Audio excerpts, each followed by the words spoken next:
starting because it's been 10 minutes. Hello, everybody! We are back with more doodling and yapping, and we have Vina today. So yeah, we're gonna do more doodling, we're gonna do more yapping, and I'm gonna try and figure out how to draw chibi stuff, and it's already not going well. It's not that hard once you get the fundamental shapes down. True.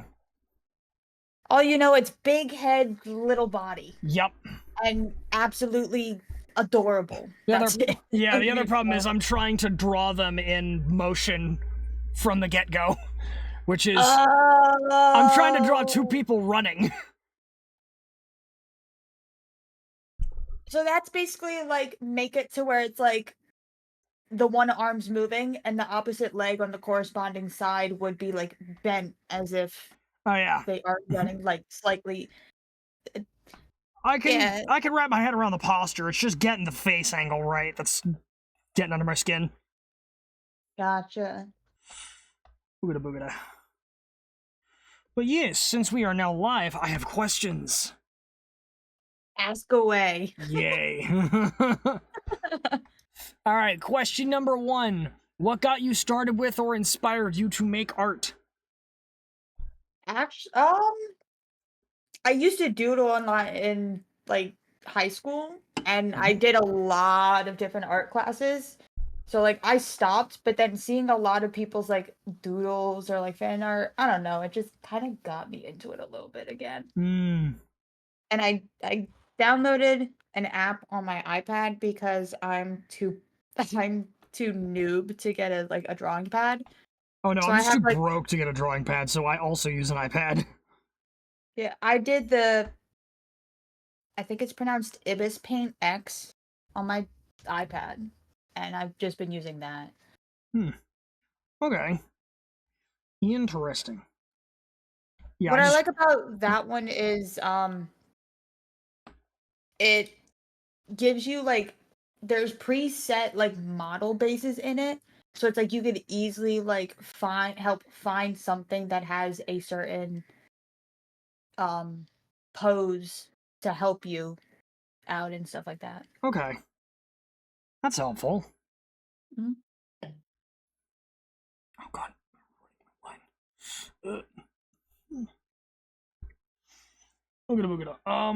Let's see. We're just... brain's already faltering. I am not very good at maintaining just random yapping. Starting to realize I'm not very good at this. No, I get it. Sometimes it's hard. It's like you sometimes have to find a topic, and that way, like it kind of helps out a bit for that. Yep. Just get on to random stories. Oh yeah. I've just never been very good at small talk. Period. Okay, well, since you asked me, what got you into art and doing doodles and drawings and stuff like that? Honestly, for me, it was just kind of a point of necessity.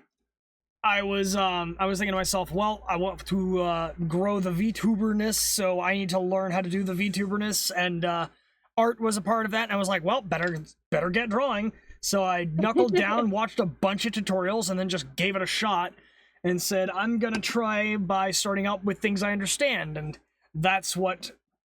So I started off by drawing VTubers as airplanes in fan art form. So. Oh wow, really? Yeah, I basically started drawing certain VTubers as fighter jets. The first 2 went well, the other 3 not so much. The first one I drew for Mint Phantom, and the other one I drew for Zentrea. Yeah, the planes. Yes. I remember you showing me those. Yep. That's actually not a bad idea, because like I feel like that would be kind of cool to do, like if you did like quick doodles. Quick doodles? Yeah, like it depends. Do you do like your like drawings like in like fast, or like do you take your time? I take my time. I am not a fast doodler, which is probably why these chibis are going to be such a makeshift for me. I'm trying to draw fast, and I don't draw fast. But yeah, those took me a while. I like the one for Zen a lot more because I think I told you this, but I traced it from a photo rather than from just like referencing pictures. Mm-hmm. So I think it turned out better. Got it. Hmm. So But yeah. the reason why I was asking is because it's like I've even thought about doing like drawing friends as like drinks or like desserts based on like their models Ooh, and stuff like that. that's a cool Unlike concept. Be like, I'm gonna rate your character based on whatever it is, and then I'm gonna draw it. yeah. So honestly, idea is not 100% mine. I was inspired by another artist who like does VTubing as well. I Hmm. think I've mentioned them before to you. The Sky Bonnie. I think you might have, but I've already forgotten what they look like. I It's think I it's went. a it's a bunny VTuber. Hmm. And she does a lot of them where it's like drawing VTubers as like drinks or this or that, and I was like, no, those are not bad ideas. Hmm. But she draws fast. That's the only thing. She's a fast drawer. She has and everything, but her art is phenomenal. Hmm. Yep. So Now I'm just actually thinking about trying to draw fast instead of just drawing. So we're gonna see how that goes. listen, sometimes a quick pen mark could look absolutely great. Sometimes it can't. Mm-hmm. I guess it's just the perspective. Yeah. Oh god. Like right now, can't draw what feels like a good pen mark to save my life. But hey, all right. Kind of. Sometimes Yes. not No. all minds need to connect, but True. I guess, But for painting, they do. yeah. A lot of mine, when it does to where the lines don't connect, I'll take the color that I'm gonna be filling in that area with, and I'll just connect the two black lines with that color, and then just paint the rest of it. Honestly, that feels like it would work. Mm-hmm. And then if you have to, it's like you just take the black and just reshape that line a bit. That way the color doesn't like cut off the black at a really bad spot. Mm-hmm.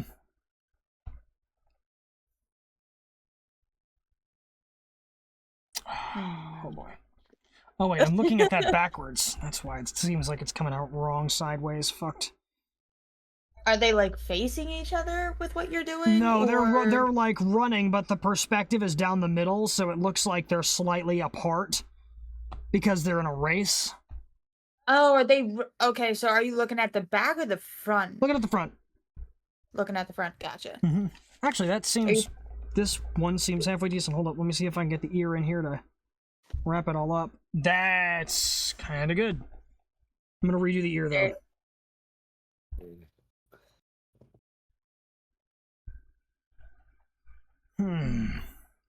not looking that bad. Mm-hmm. Shit.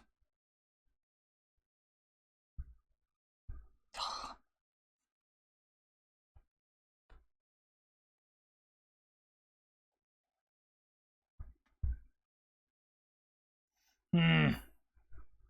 Come on.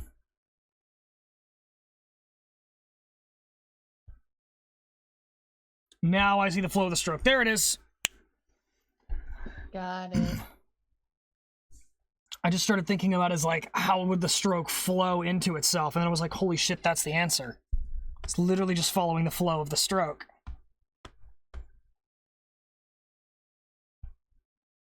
Booga booga. And let's go. All right.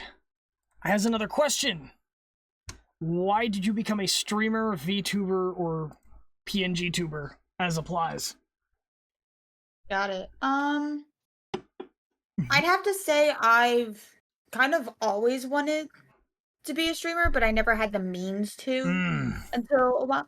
So my whole thing was I still kind of wanted my privacy. Yes. And then I discovered VTubing was a thing. But Oh, yep. then when the whole hype was happening, I didn't have the funds to do it. Yep. And then And then just this year I did, and I decided to say, you know what, fuck it, I'm going for Do it. it. And I Let's did it. go. And in all honesty, I wish I did it sooner. Yup. I was like, because there met so many cool people and everything like that. And like, yeah, communities I've heard may that's... be small, may take a while to build, but fucking phenomenal. I've heard that's one of the big reasons people would encourage you to actually, that people say is actually like a good reason for VTubing, if you will, or at least a good reason to become a VTuber, is if you're looking for friends. At least that's one of those reasons that will actually keep you going, as opposed to doing it for money or fame or success. Those will burn you out. Yeah. And I kind of do it for the same reason now, but like I also always had that kind of urge to make videos when I like starting from like high school. But then I was like, hey, I want to start a YouTube channel. I think I went up to mom and dad and was like, hey, I want to try making YouTube videos. Like, no, go to school. And then at some point in college, I was like, hey guys, I kind of want to start a YouTube channel. They were like, no, focus on your classes. You have stuff, you have a degree to finish. I was like, Then I kind of just like started streaming on Twitch like in grad school. And I said, all right, I'm just going to do this like once a week, 2 hours. I'm going to play some video games with my friends and I'm going to stream it. And I think I did that off my laptop to start, and then I got a computer for it, or a dedicated gaming computer, and ran through that. But yeah, I did that for over a year, and eventually made affiliate in last October. And now, then March came around, and I was, after, like December came around, and I was like, all right, maybe I wanted to take this a little more seriously, try and make a life out of it, maybe. And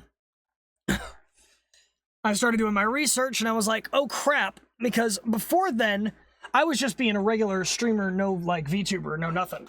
I was actually of the mentality that I wouldn't, I didn't like VTubers. And then I actually started looking into them and I did a complete 180. And then there was also the privacy element that you talked about.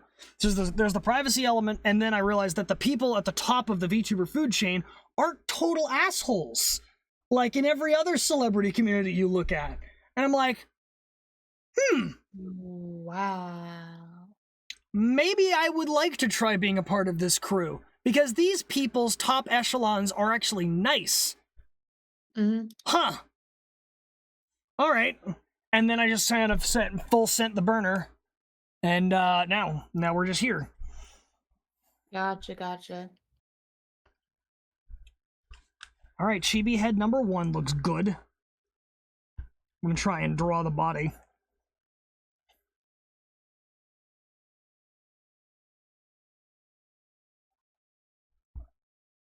He looks fat.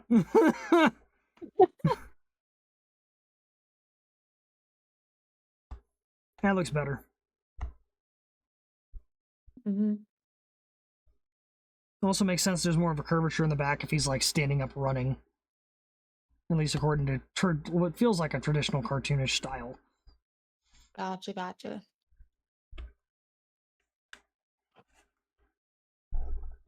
And it's gonna be like this. Nope, not that angular.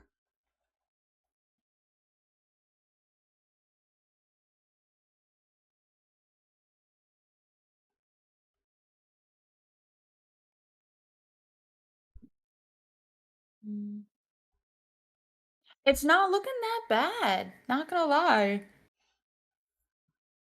Nice. Let's keep going. I just needed to up the stabilization a little bit. Who's this? Oh, hi, Nala. Hello, kitty. Kitty number 2. Kitty number 2. The crackhead. Like, I mean, she is. She's an absolute crackhead.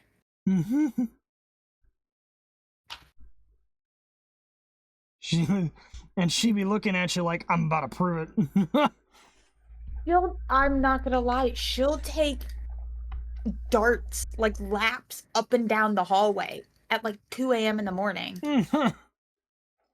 Scamper. Oh my god, I don't know what this cat does. This cat does shit to me so bad.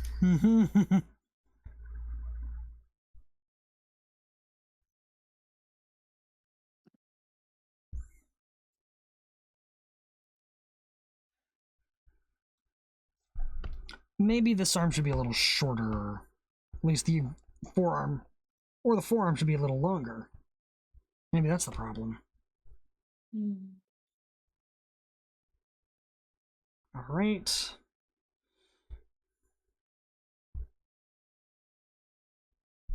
Oh no, that's just the exact same thing it was before.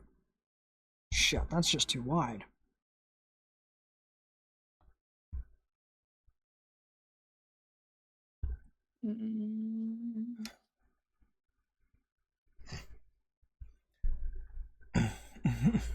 Only that.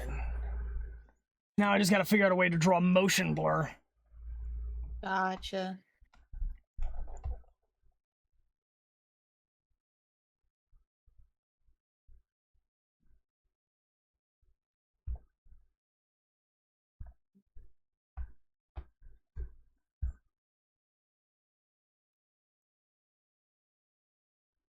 No, hi, hello, yes.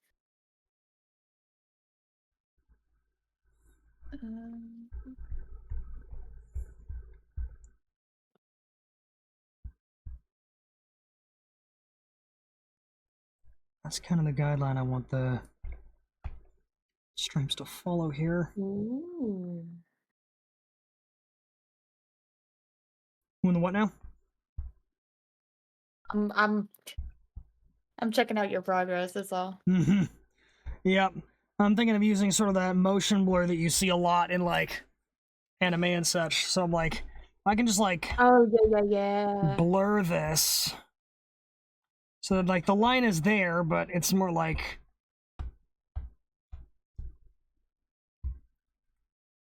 No, I know exactly what you mean. yeah. Problem is getting it to actually like work.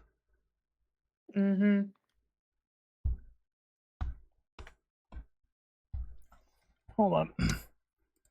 Anime running motion blur is what I'm gonna Google next. Running motion. Oh, fucking blur. You got this. Mm-hmm. There it is. Oh, I see now. It isn't just blur added to the limb, it physically interrupts the structure of the limb.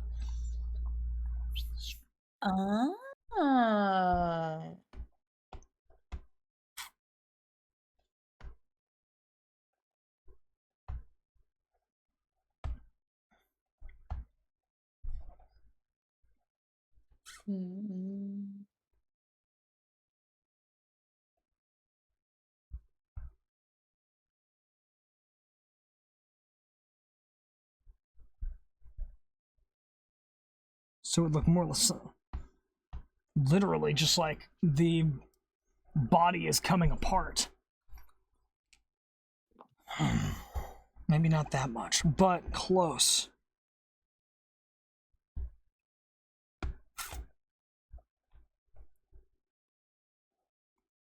It's looking kind of good. We're getting there. We're making progress.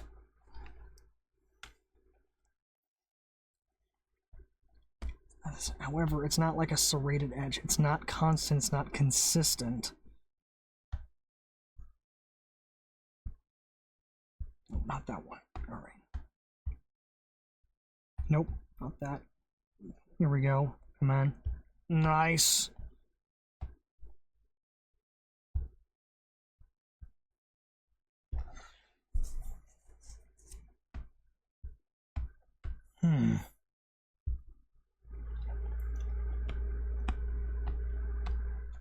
All right, and we're gonna shade that in here. Just a little more there. Sort of arc.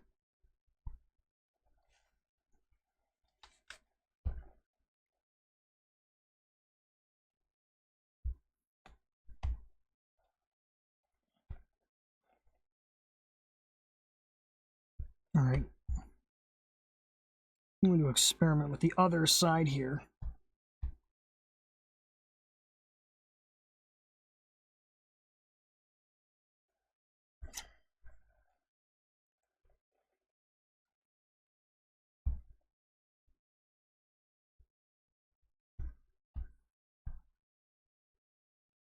I think I need to turn down the size of the eraser first of all.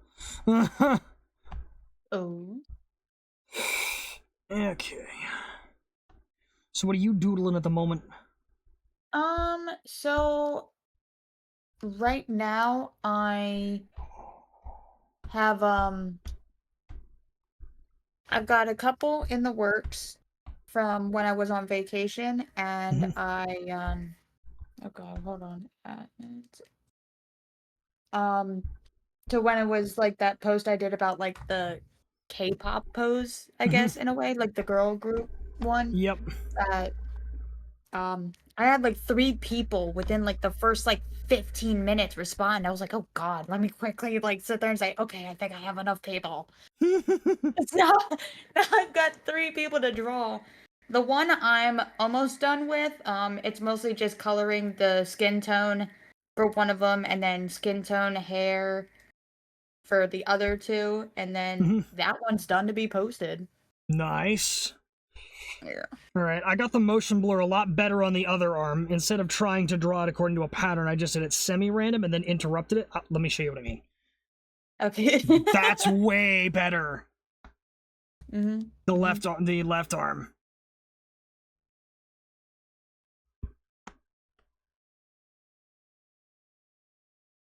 Motion blur was something I wanted to experiment with eventually, so I suppose it's good that I'm getting it out of the way now. Yeah, I get it. I get it. All right.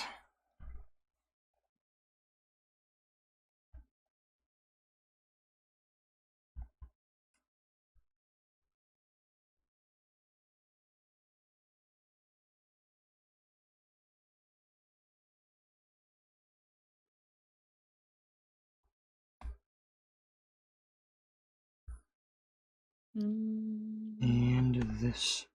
Oh. Boom. Oh, no, too much. Excellent. And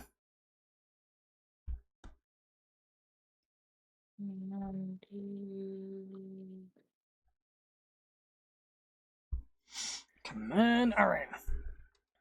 So I'm also thinking about space. Next question? Is there any particular aim or intent that you want to accomplish by being a content creator? I'd say just like finding a cool community to chill with and everything. Like I obviously don't see, especially with being indie, I don't see me getting big to do this full time. But it's the point of like I definitely want to create a community to where it's like we could be chill but also chaotic kind of thing. Yep. And like just where people can like come and have fun and everything, and like forget about the world for a while. No, yes. As I believe the song goes. Yeah. Ooh, there we go. The motion blur is captured.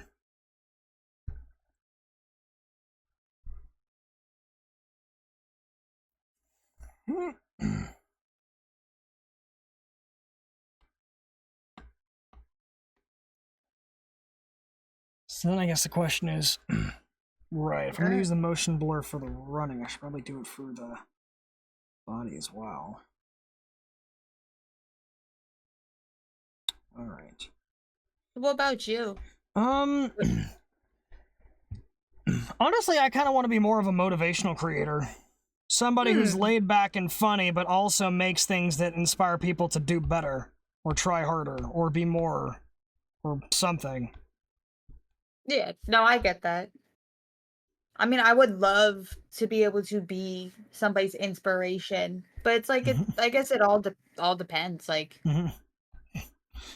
I guess being found at the right time where somebody needs me or something like that. It's like I've got a couple where it's like I've watched them, but it's like I knew them before they turned into VTubers, and that's because they were like voice actors. They did covers, stuff like that. Yeah, like Amelie and Sayu.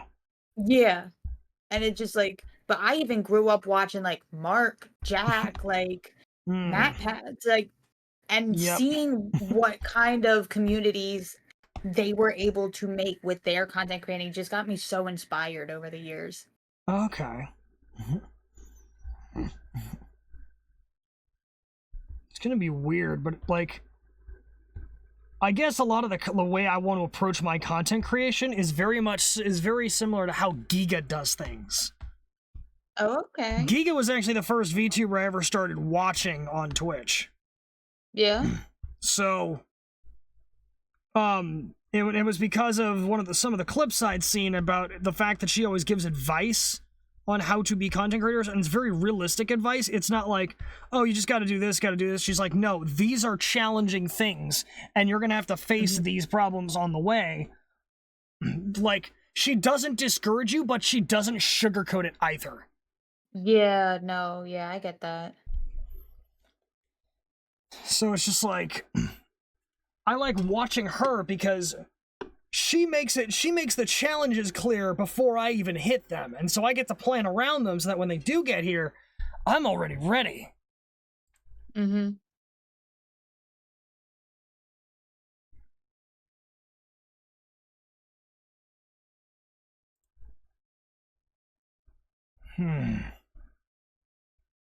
I don't think I like the motion blur attached to the side of the body as is.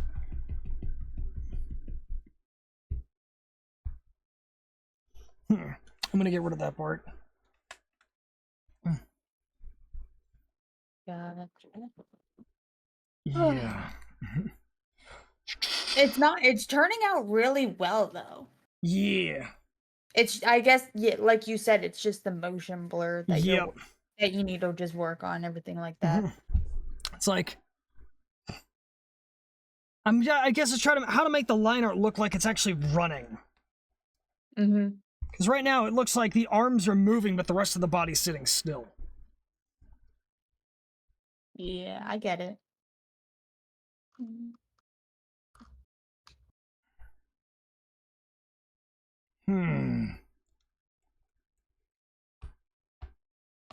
Hey, pencil.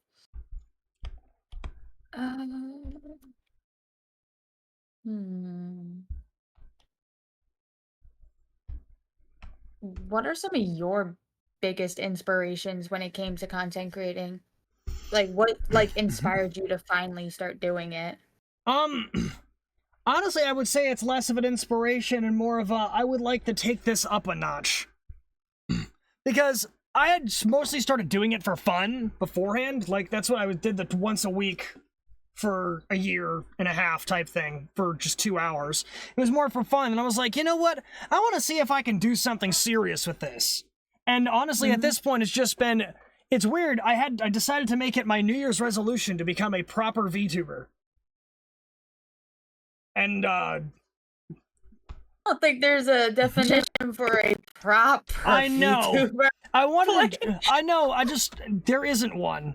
And in my brain, I was like, I want to try and reach somehow the big leagues, or at least reach a degree of maintainable momentum by the end of the year.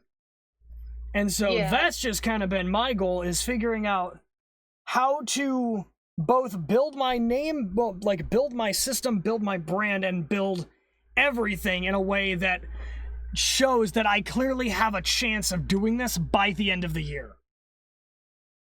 Okay. So, this is just kind of, I'd made a decision and I plan to stick to it. Now I just got to figure out how I'm going to do it.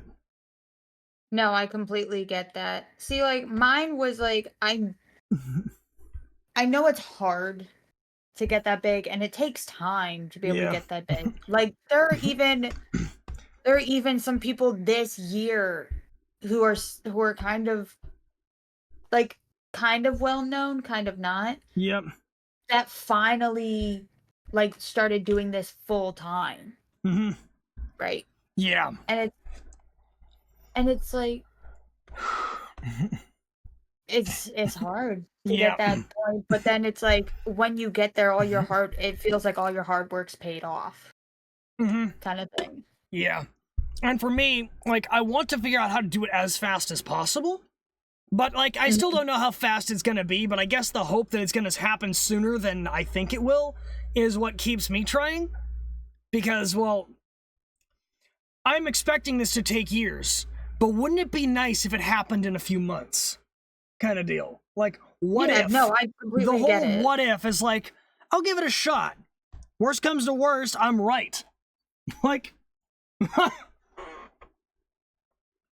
expect the worst, hope for the best. Yeah, and that's the thing. Like, you don't know. There's so many uncertainties and everything. So it's like you can, and maybe you won't. But it's the possibility of it happening that, like, keeps you going. Exactly.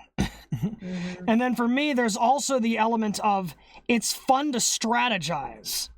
I really like strategizing and coming up with ideas and turning them into plans and seeing how they'd work. I thought I always liked to do that with machines, but it turns out I like doing that with plans of action even more. So, now I'm just like, okay, because for me, it's problem solving. It's how do I make something work within the confines of what I've created?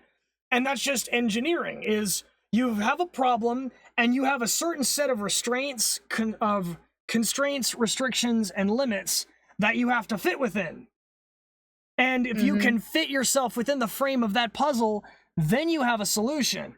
And so this, to me, is literally the same as engineering, which is something I like doing. So this is just exactly mentally how I function, is figuring out how to do this, except I'm not restricted by technology. I'm only restricted by what I'm aware of. Yeah. So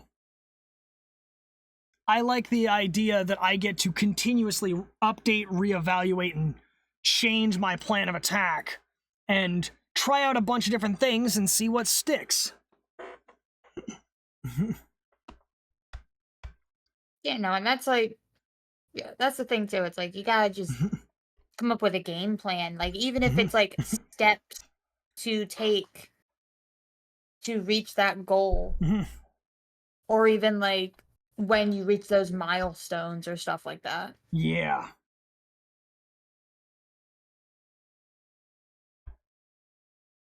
Yeah. And I don't think I have any. It's a weird thing. I don't really have milestones for what I would consider success. Like, I don't have any. I guess, see, the way I operate is I always just try to compare myself to the big numbers. And I know that's typically not a healthy thing to do, but for me, it works because I don't beat myself up over those numbers. I just look up at those numbers and I say, okay, I can try a little harder. Let's see if I can keep pace with them. And I basically try to play the game, if you will, like I'm already at the top of the food chain, and think like I'm already at the top of the food chain, and think like I have to innovate and win to stay ahead, even though I'm all the way at the bottom. And I think that's gonna help me. Yeah.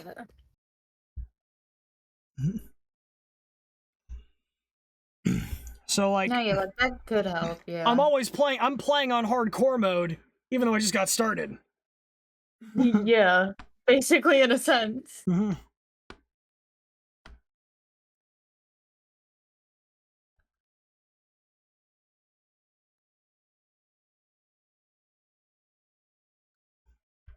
wondering if this will help for the motion blur. Help, like, indicate a little more linearity of motion here. Actually, that reminds me. I know I'm at, like, when I looked at my YouTube channel yesterday, I was at 197 subscribers. The new videos I've been working on have been cranking out results. So, oh, damn. I started a video series because I like airplanes, right? So I said, how can I make a video about airplanes that isn't something people already know about? And I'm like, well, I could take the usual American patriot attitude, but there's a lot of stuff about American tech already. So what if instead of, like, propping up all the American stuff, if I just shat on everything else? So that's basically what I did. And so far, like, not the last video, but the one just before it, I was getting a lot of comments from people saying these videos are really well done for a channel this size, which just was like, that was like the make it moment. It was like, I'm doing something. Oh yeah. Because there were That's just the 4 months of several months of making your own videos paying off real quick. And then I stick all that into these actual recorded pieces, and people are just like, this is awesome. Actually, real quick, I'm gonna look at my YouTube channel. I should not be doing this often, but I'm curious. No, I don't want that. It's a picture of Nui. View my channel. 207! I apparently went right past it! We broke 200. Let's go. There you go. And that thing is doing it. I'm sorting out, so now I'm focusing more on sorting out the YouTube algorithm than I am on sorting out the Twitch algorithm, because it seems to me like the majority of my attention on Twitch is going to be driven by conversions. And that, I feel like, is generally how it goes, is you don't grow on Twitch by just being on Twitch. Yeah. So, I'm full sending the whole recorded content alleyway. And I'd been looking at trying to do that for a while and brainstorming a lot of ideas, but this was the one that I felt I could do most easily first. And so I tried that, and it looks like it's already turning into its own thing. If it gets big enough, I might turn it into its own channel. No, yeah, no, I completely get that. But yeah. I want to see that one work out. It'd be nice. No, and like that's the thing, right? You want to try and like see everything work out in the way you like in a way you in the way you want it to, but and everything like that. So it's like I've wanted to do so right now mine is mostly clips. Yep. Because the editing thing I use just to make like simple videos to put clips and make compilations, I'll admit I used Microsoft Clipchamp because I am not a big tech person. And ever since like the whole thing with Microsoft happened, like that does not work anymore. Oh. And so I stream through using Streamlabs OBS, and they have a video editing program through their Ultra subscription, so I use that. And honestly, the real nice thing that I have going for me is in high school there was a CTE program which would rotate you through a bunch of different like life skill programs. And one of the ones that my school had that. And one of the things that my school had was broadcasting and video editing. And so I actually got to play around with video editing for the first time in high school. So I already had a general concept of how to approach what I was doing. My school sucks. My school sucks. Are you kidding me? I thought my school sucked, but now this is going. Hey, Praytech. Awesome.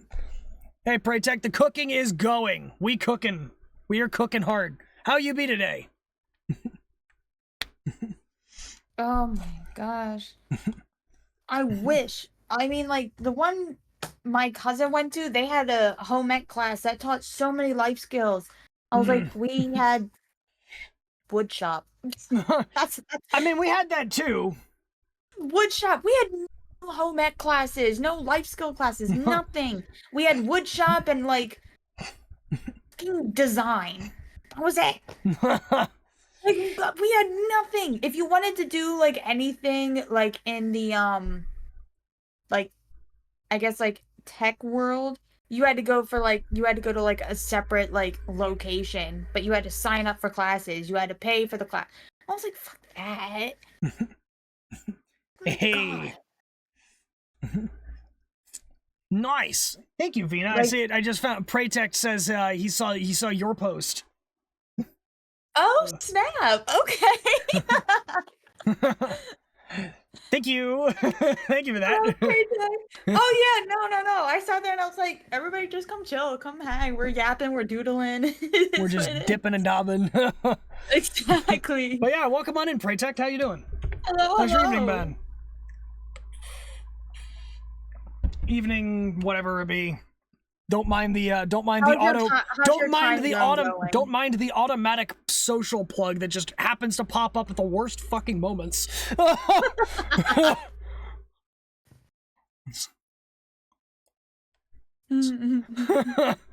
Chillin'. I am trying to draw a chibi art and motion blur for both at the same time for the first time each to make a thumbnail. It's a time. I've got like 4 different references up in front of me, and I'm not even looking at all of them at once. It's a process. It's a process. You just have to trust the process. Yes, just the process, but God, the process.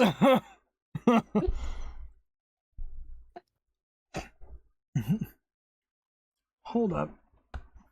You know what? I'm gonna go ahead and change the angle of the foot.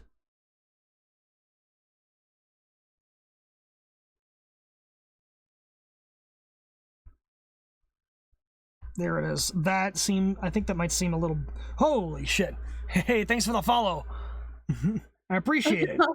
Sorry, the sound of fucking words failing me miserably.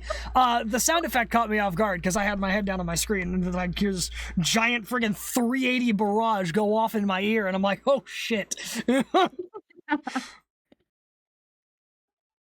No, I get that. I get that. Are you kidding me? Yesterday, my chat was having fucking ball. So after a while, I did some solo Phasma, and then after a while, my mod asked if they could join. I didn't care. Okay. Right? So they hopped in, and then afterwards. Oh, thank you, Protect. Thank you, Protect. But after a while, it's like they had to leave, and like they couldn't play anymore. But they're obviously still active in case I need them in chat and on stream. And afterwards, after they left, my chat decided to go fucking crazy with the sound alerts, like a scream or like the door knocking. And I was like, y'all are like, by the end of it, my heart was pounding and my hands were shaking. Like, that's how bad they got me. Oh my god.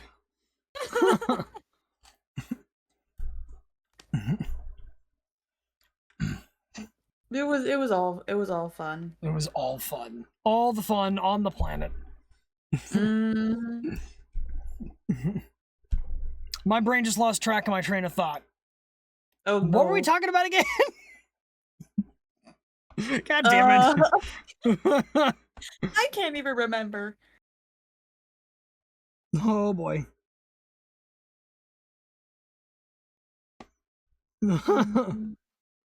Oh yeah, CTE high school.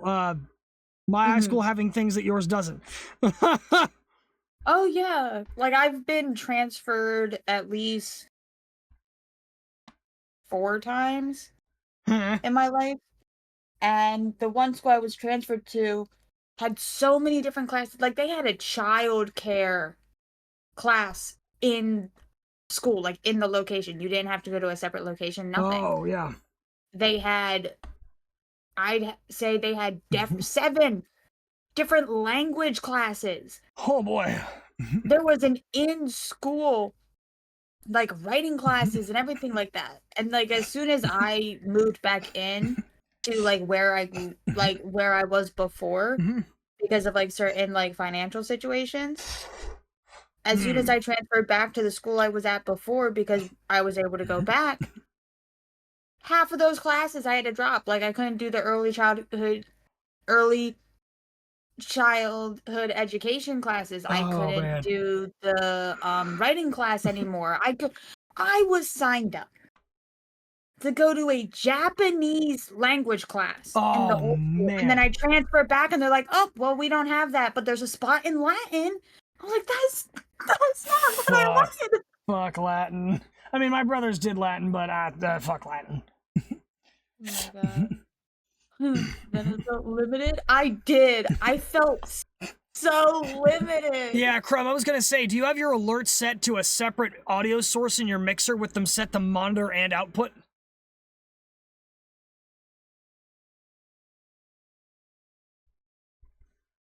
Because that's how I have my alerts set up. So I know when they hit me because they hit me like a truck.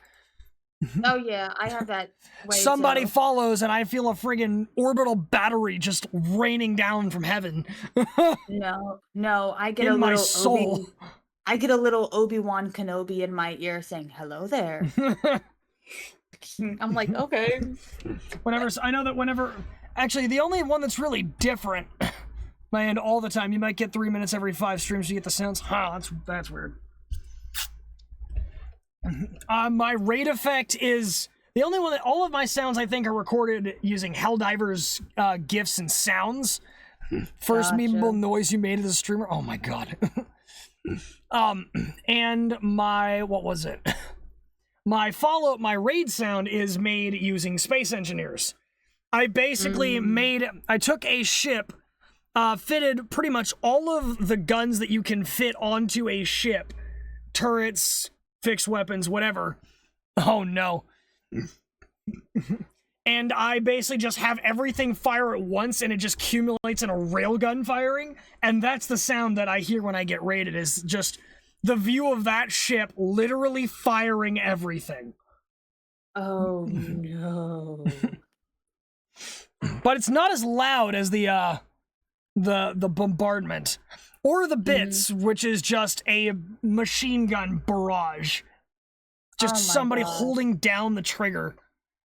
Don't even get me started about that. So I have that bit set up to the throwing system. Oh, I thought about that, but I just haven't done it. And Your chat bullies you with it, don't they? I have 2 separate channel points for throws, and one throws 10 hearts while the other throws 100. Oh my god. My mod loves it. Oh no. But every time somebody gives bits, that amount also pelts me. Oh, yep. Yep, that'll do it. So the one time somebody did over 1,000 and I was being pelted with bits for over 2 minutes. Oh no. So if somebody gives a big amount, it will sum it up to like the different like icons for the different clusters of bits. Mm-hmm. But it will pelt me. Your chat throws geese at you all day long? Oh no. Oh no. That's like worse. I've thought about making another throwing redeem for like for chat to remind me to eat. I still need to fix one of my overlays. The merit redeems I have on my stream, I recently added animation effects, so that way whenever you redeem a certain number of merits from the merit deck, it shows up on screen with the icon of the branch that you redeemed it for. But the icon for the branch shows up, but the video for the animation does not. And I cannot figure out why. See, I had that. Like, I went in and I tested my alerts. My alerts are fine, but for some reason, sometimes it might be an OBS issue when it comes to alerts with their recent update. To where the text over like the little like video GIF I have will play, but the video part will not. Yeah. I was like, I'm wondering if it needs to be a different type of file rather than a video. Maybe it needs to be a GIF. So mine is like a 10-minute, like, I mean, not 10-minute, 10-second video. Oh. So the animation on the oh, no, sorry, continue. So some alerts will play it and some alerts won't. So it's like I think it just might be an OBS issue, because I know one of my other friends his alerts kind of broke when OBS had their major update. So he just had to like refresh something, and like it completely worked fine again. I see. But yeah, the animations that I have that aren't working are supposed to be about 1.1 seconds. Oh wow. That is They're very short.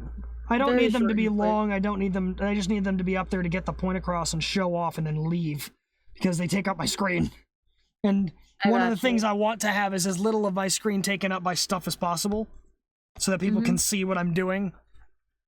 Yeah. With the exception of maybe like the VTuber model, if it's like, although that's because, you know, I want them to see me on the screen. I started doing that after somebody else that I've met and commented on posts from on Twitter was she got her post visited by Pipkin Pippa, and meanwhile this girl has like 1,000 followers. She basically said, "Hey, VTubers or VTuber enthusiasts, do you like the thing big or not on the screen?" And Pippa herself basically descends and responds to the post saying like, "I like it when it's bigger because sometimes I'll watch on my phone and it's hard to see the model." I was like, that is 1,000% fair. So yeah, that's why it's like I've edited my overlay for like in-game stuff to where the chat box is a bit smaller so I can take up more room in the corner. Mhm. And so it's like I zoom in and everything.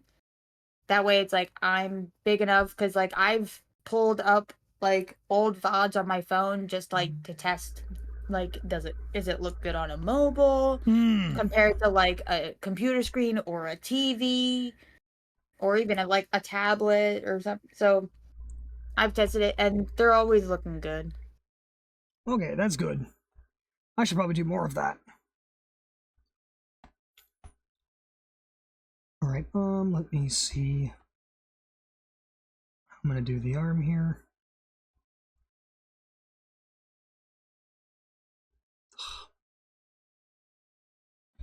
Uh,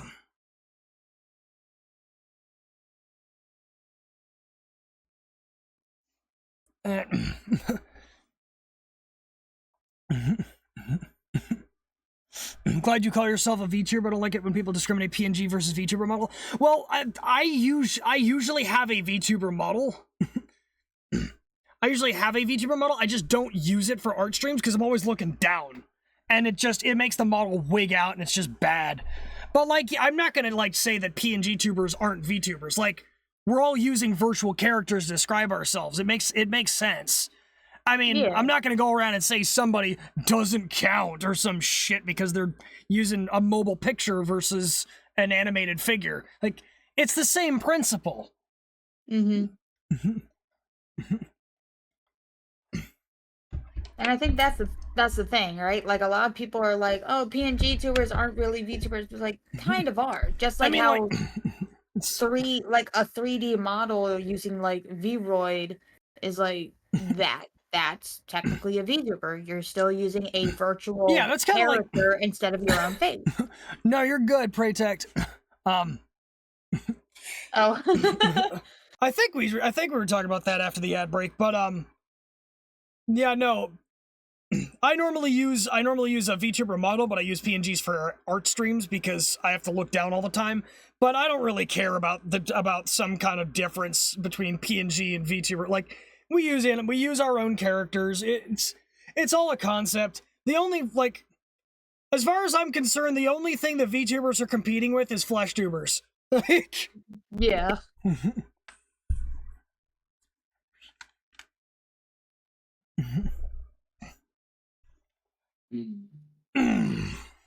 But yeah, no need to. I don't see any need to be hostile about anything. It's just a waste of time. You make enemies. You have people who. You just like. Then you make enemies, and what do you know it? Maybe those enemies get bigger than you are, and suddenly they're a problem. It's like, why would you waste the time of making enemies in the first place? That's just such a stupid idea. It never works out for you. It's more hassle than you ever want to deal with. And at the end of the day, it's your fucking fault, and you can't undo it. Like, why would you bother starting? Yeah. Yep. But that's my thoughts. Oh shit. And like that's the thing. Like there's so much drama going around right now. It's like why?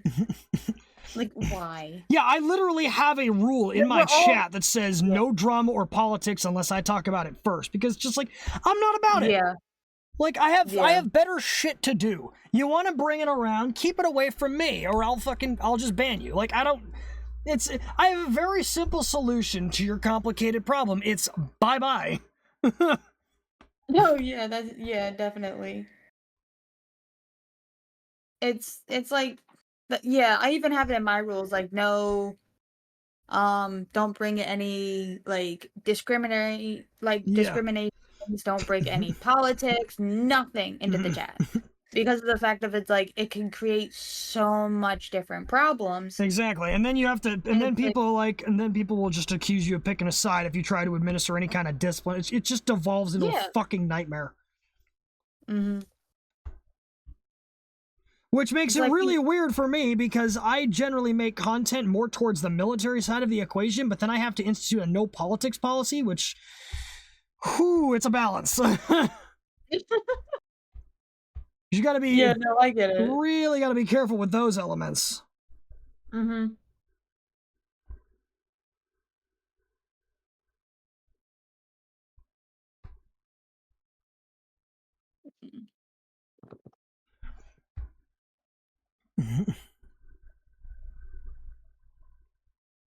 Oy. Boogada boogada. Chibi's coming along good for you? Shibis appear to be coming along good. See, I I'm told you, trying to grow. trust the process. Yeah. I'm trying to do the chibi, the girl chibi now. Oh, I just realized I never drew the ear and never cleaned up the head, so let me do that first. Mine's mostly just filling in all the colors and finding fine-tuning the lines because painting, like, obviously dumping in like the paint bucket Yeah. for like a whole area sometimes doesn't get every little Yeah, it inch. gets like every little. They're just like these one little corners who stay isolated. Like, haha, you missed me, dude. I did that with a friggin' face. Do you remember the Lycon outfit that I stuck to my yeah, that one. I was coloring through the area around the mustache, or like the mustache section of the beard, and I happened to look at it at one point, and I was like, oh shit. The color drop managed to get me to miss an entire section of the face between some of the lines. Just like, yeah. Nope, Will do. Thanks I for get joining it. us, Protect. I get it. Oh, have a good one. Have a good one, Praytech. Oh, yeah. Then the Eastern Europeans, god damn it. Yeah. And that's the other problem with making content for the military audience, especially with like YouTube videos, is I'm not like completely opposed to criticism, but like it needs to be smart criticism. You at least need to have an idea of sounding like what you're talking about, and not just like be spewing a bunch of ideological bullshit. You know what I mean? Yeah. You need to like bring facts to the table and sound like you're trying to be respectful of what's going on. If you don't meet both of those criteria, usually the comment goes bye-bye. No, yeah, I get it. Hey, Sora Foxboy. Thanks for the follow. How you doing? Fucking what? What? That's my model, bro. Sora, hi! My god.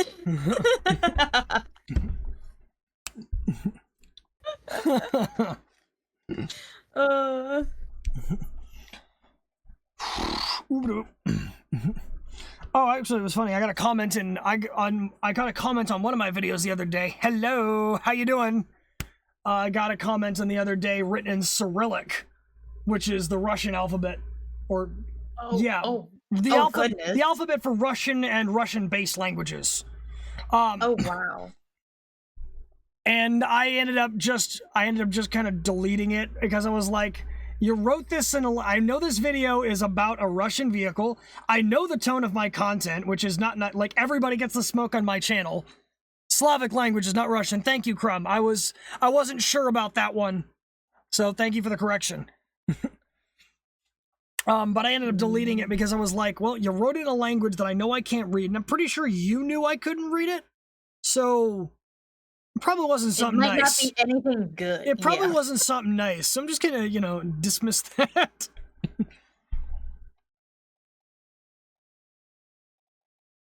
But yeah.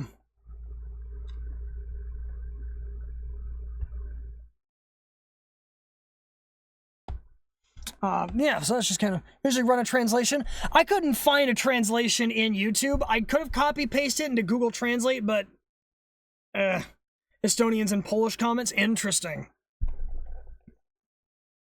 Yeah, I'm wondering what they're. I'm wondering what's gonna happen when I talk smack instead of about a plane that they're using, about a plane that they used to use, which is what's coming up next.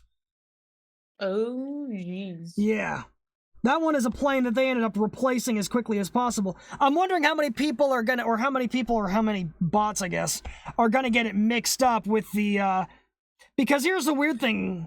This plane that I'm referring to is actually, it got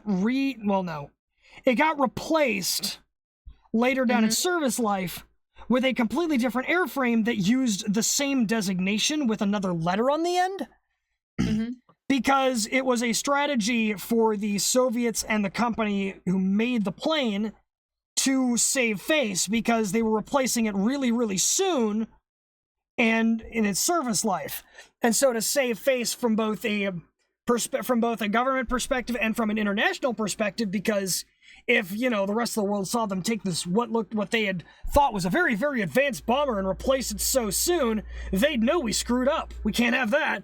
So they just replaced it with a different plane using a similar designation. Got it. But that one is the, so I'm gonna post it, but I think a lot of them are gonna get it mixed up because, I mean, Google gets it mixed up most of the time. I type in the plane and it gives me some entries for the one that I'm actually looking for and some for the modern replacement. And I'm like, I only wanted one of these. But yeah, it's the TU-22. The one that the bots will probably think of is the 22M. Which is the new one. That's the difference in the designation with only one letter. And but the 22 was really, it's a plane. Because it got the nickname of Supersonic Booze Carrier. What? Do you want to hear the story on that one? Yes, please. Okay. Because when you say booze carrier, all I'm thinking about is alcohol. Yes, that's so. Here's the thing. Yes, Crumb, you remember this. So, the Tu-22 was the Soviet Union's first supersonic strategic bomber capable of carrying nuclear weapons. So, first one that could carry nukes and break the sound barrier. And in order to basically prevent it from pitching up at supersonic speeds, they put the engines all the way in the back, but that meant in order to breathe at altitude, they had to take the air from the engines, because that's how breathing at altitude works, is you take the air from the compressor of the jet and shove it all the way through the plane to the cabin. But because they had to run it through the entire length of the plane, it would get really, really hot, so they had to have a coolant system. The coolant system was a 200 and something liter tank of coolant and a very, very efficient evaporator with cockpit controls that would allow you to dial how much of your coolant you used in flight. But this coolant was a 40-60 mixture of distilled water. No, sorry, 40-60 of ethyl alcohol and distilled water, which is how you make vodka.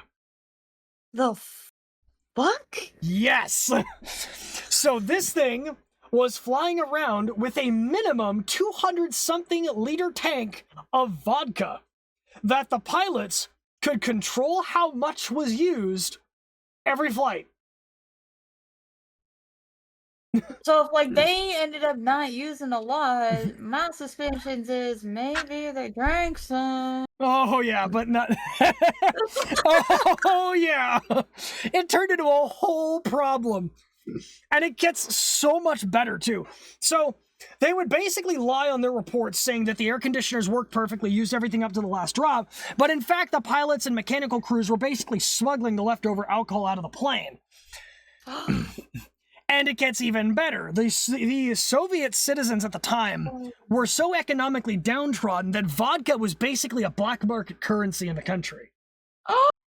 So wherever these things No. went, they were not just bringing, they weren't just bringing, as I said in my video, they're not just bringing a party, they're bringing an entire black market unknowingly funded by the Soviet government.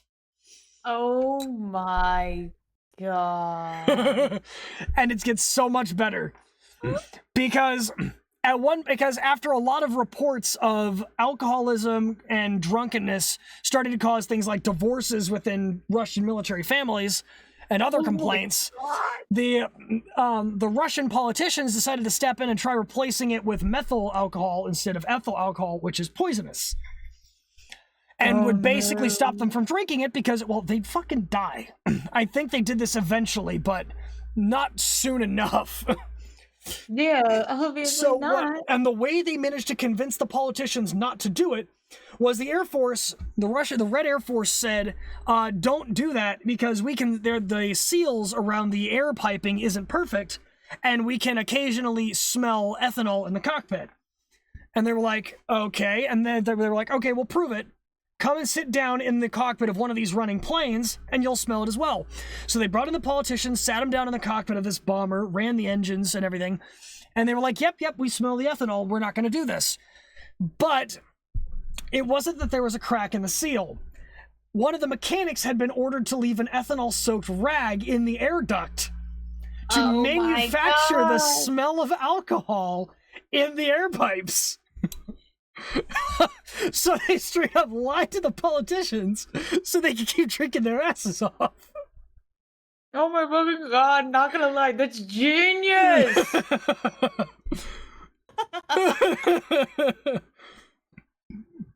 And that's genius! And so that's how that plane managed to stay in service for 20 plus years, despite the fact that it had wings that could invert their own control surfaces mid-flight, and downwards ejecting seats that basically made it impossible to escape during a takeoff or landing crash. I'm sorry, downward injecting? Downward ejection seats, yep. They had 3 seats. Right, you would get inject to plummet into the earth. Yep, just zoom. If you didn't have over 1,000 feet off the ground, you would not escape the plane alive. It's like, okay, plane crash or instant death shot into the earth. I'll take the instant death over being burnt. I mean, there's a possibility you might survive the plane crash. Yes, but then you've got, oh my god, now you have to be in pain. True. True. I also very recently found out. Live, but it's like you could instantly basically not. So yeah, you'll live, but it won't be living, right? Yeah, true. At that point. You want to know what I found out in the process of looking for crash records and crash data on that plane? America made a plane that had the same thing. And it was even popular. God. And bribes were used to export it to other countries. It's called the Of course we did. It's called the F-104 Starfighter. Of course we did. The F-104 Starfighter, which was what America's signature supersonic fighter of the time, because of the way it looked, also had downwards facing ejection seats. Which I saw and I was like, oh my god, I can't believe we were stupid enough to do this too. Yeah, right? It basically killed so many pilots that Germany gave it the nickname of Witwenmacher, or Widowmaker. Jesus Christ. I think they ended up losing somewhere between 25 and 33% of their fleet due to accidents. No. Yeah. And Japan had a lot of issues with it as well. And then it was uncovered that Lockheed basically bribed it into service with other countries. Oh my and God. Yeah, that did not go well for a lot of people. I bet. Good times were not had. Right?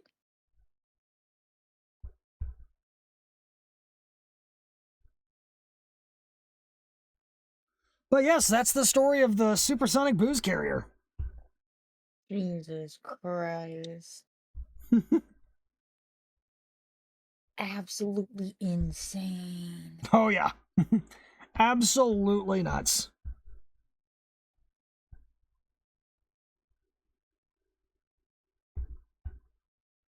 I still can't believe people were dumb enough back then for stuff like that.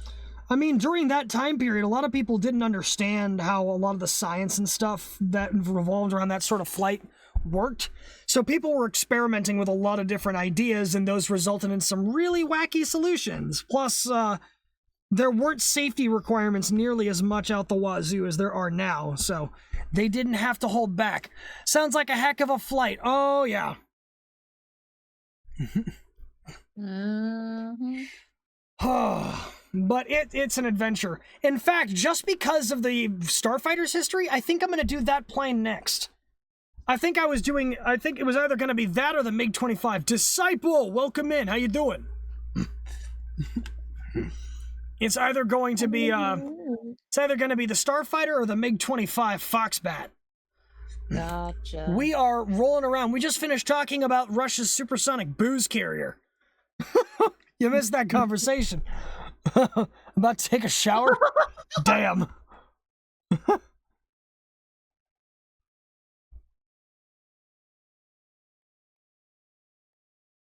my gosh. Welcome to History Streams with Slice. At this point, I should start like a fucking history podcast. Oh, that'd be cool. I'm listening to so many different fucking podcasts right now, it's not even funny. I can't even catch up to the newest crap. I honestly I feel that way with streams. Like, I want to watch my favorite streamers. Also, Vina Disciple has followed you as well. Oh, thank you. I'll probably get an email about it in like the next 2 minutes. Because I keep those on because like yep. I don't get it's like when I used to look on there and be all like, when the fuck did anybody else follow me? Because obviously unless you're live, it's like you don't know. Yeah. Right? But it's like I always like to be able to like recognize people when they come in and everything like that. Yeah, I still don't get those emails all the time though when I I still don't get all those emails all the time when I'm like when I'm offline. Like sometimes I'll come back and look at my Twitch feed and they'll be like, "Oh, people followed you." I'm like, "Huh?" Well, that's the thing. Mine doesn't always come up on the feed part, right? Yeah. So I'm like, so it's like if I don't have the email to tell me, like, give me any updates that Twitch might have, then I am like completely blind to it for some reason. Even though I have all my notifications turned on. I was like, why though? Like, why am I not getting notified about anything? Like, what are you doing? Just kind of that whole "what is happening" energy. What is happening? I need a tech support person. I need Sayu tech support at this point. I need Sayu tech support. Wait, imagine there was a way. Oh my god. I swear he should open his own tech support. Oh god. I just had a horrible idea for Sayu. Oh no. What if he did like a Sayu tech support stream where he brought in random fucking people with they would present their issues and he just hits them with a solution. Literally like start turning the thing into a joke. Like turn the whole thing into a joke, but like turn it into a stream. But like he'd probably have to vet the people coming in first, not just take on random people because like Well, yeah. He would probably have to vet, and I think it'd be a fun thing because of like how much he's done for like tech support, and how much scuff streamers have nowadays, especially with the queen of scuff herself. Not gonna lie, love Monarch, I love her, but she's scuffed. Oh my god, I heard like when she talked about her setup, I was like, how do you function?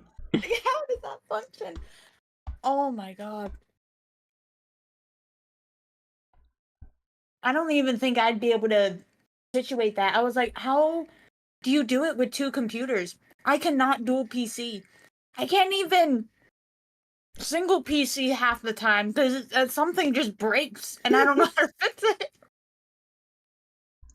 Literally just everything just explodes. Computer simultaneously combusts. Oh my god.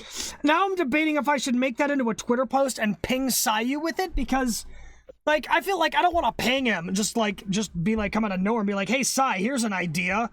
Because it's not my business to suggest an idea. But like I would also like to suggest an idea to him in a way, like if there's a way that I can do it without like sounding like an asshole. No, I get it. Yeah. I know him and Monarch just came out with a podcast. Yeah, Scuff and Stuff. I watched the first episode, the quote-unquote official first episode. I think they'd done like 3 of them before that. Yeah.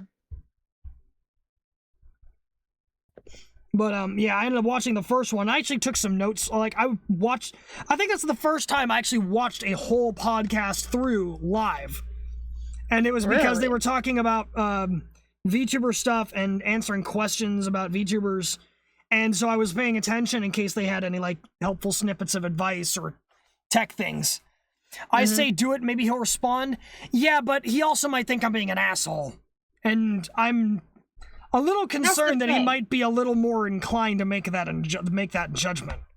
That's the thing, right? It's like little people, not little, but like smaller content creators, like, yeah, we may have ideas and it may sound good when it comes to the big guys, but then it's like you also make, because of the fact that you guys don't run in the same circles or like at that level yet, it could come off completely different and wrong than you intended to be, because of the fact of you guys just haven't met, you haven't like interacted at all and everything. Also, I feel like I'm like, just the general notion of being pinged when it's not somebody you know is just like, who are you and why are you adding me? Yeah.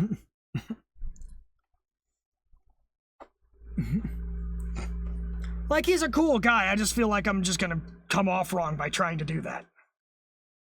No, yeah, I get that. Like, I think, what is it? One of them was like something was going on with a major streamer that I watched, and everything, like they were having a rough time, and and unfortunately it was happening when I had that cursed profile pic due to my community. Yeah, that like 8-bit vampire. Oh my fucking god, I hated that. But it's like, you know what? It was a punishment. I'm dealing with it. Whatever. And so I made a comment on that person's post, and my comment blew up, but it was with that cursed profile pic, and I was like, oh god, I hope they don't see it with this profile picture. Because it would look so bad that the profile picture is an 8-bit gray male vampire, but the name is so girly. And I was like, oh god, no.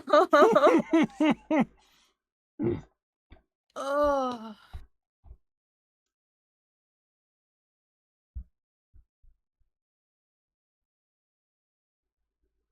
Oh my god.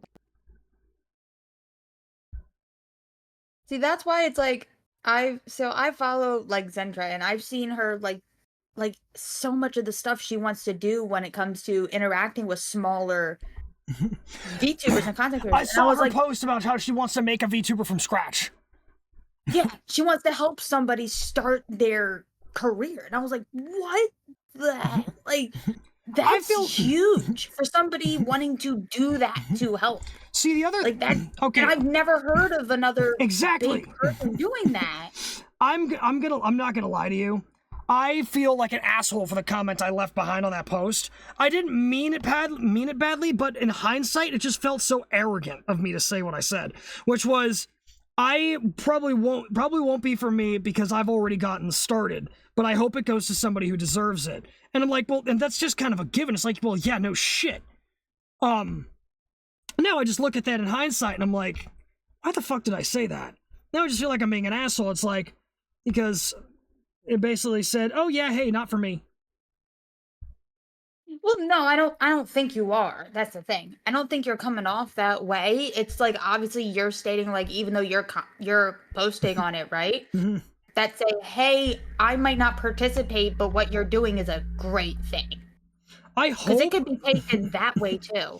And I think like the way you said it, like I think so as and everything cuz I think I saw that and I was like, "Oh, well that's nice." Hmm. So it's like I guess it always depends on like I I guess it could depend on the state that like somebody's In when they like see it. what. Yep. Yeah, it's gonna be Yeah, because influenced if by their somebody's emotional in state. like Hello?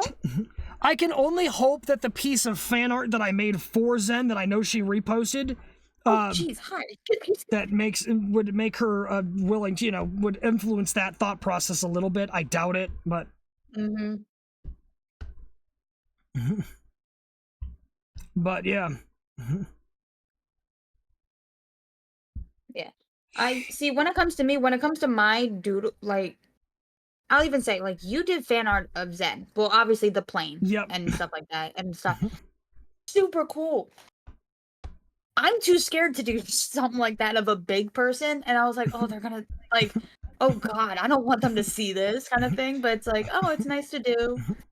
So it's like, I as of right now, till I'm more comfy with posting them, Delta, what obviously the I'm doing a fuck? bunch of friends. War crimes. Delta, what the No. fuck, my dude? Hi. Welcome in, smartass. Jesus Christ. All right. Mhm. Where was I? Krug! Oh, God. Ah. Oh my god. I'm sorry, I read the word war crime and my brain just stopped. Fan art of Zen, your inspirations, but you're afraid. Oh yeah, me. Fan art, but afraid to post it of bigger people The because thing, it's like yeah, I mean, I guess it depends on certain people's types because I carried through that theme for a couple other people and they didn't like it. I think the reason that it worked as well as it did for Mint and Zen was because it was recent. They had just had a conversation about Ace Combat. And so I basically took that and that's what inspired those art pieces. yeah. And I think it was the recency of, and I mentioned that in the post, I was like, I remember these two had this conversation, here are the pieces that are relevant. And they blew up.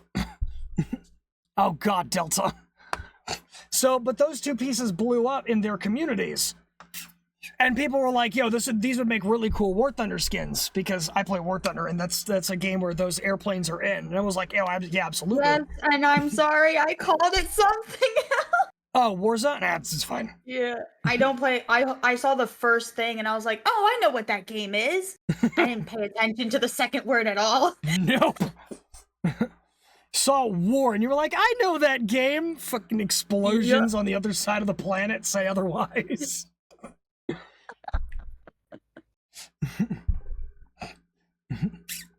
But, Jesus Christ. I feel like I need Warframe. Oh no. All the war games are coming out to play.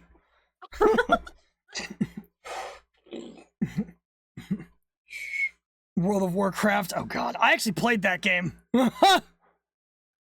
My uncle played that game. He was obsessed with that game. You want to know how I got introduced to World of Warcraft? This is like the funniest fucking story ever. World of Warcraft. Yeah. My dad played World of Warcraft for the longest time. And now Delta's trying to piss people off. I know that was intentional.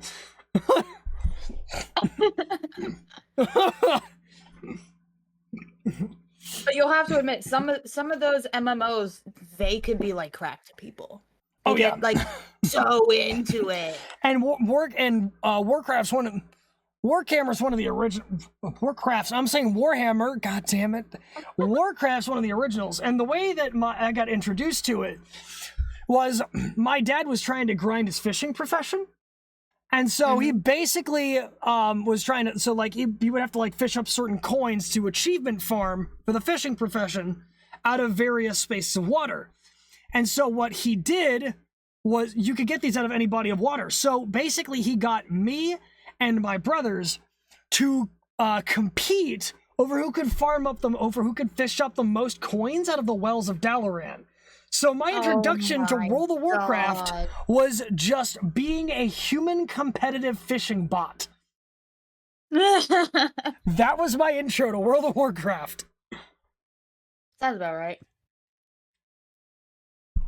I'll admit, I never played myself, but growing up, I always watched my uncle play.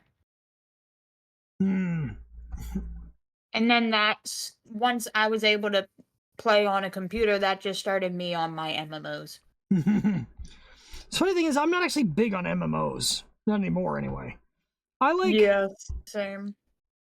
Maybe, like, I'll admit, I know. tried Elder Scrolls Online. I absolutely hated it. I was like, no, you're basically doing... I can't. I was like... Also, Delta, you got me. I did look. I basically went from Skyrim to Elder Scrolls Online. I was like, oh my god, I can't. Imagine if I got into Guild Wars 2, there's an engineer class and you get flamethrowers. No! Crumb! I do not need to verflammen! 200 points and you can be Gremlin. Oh no. God damn it.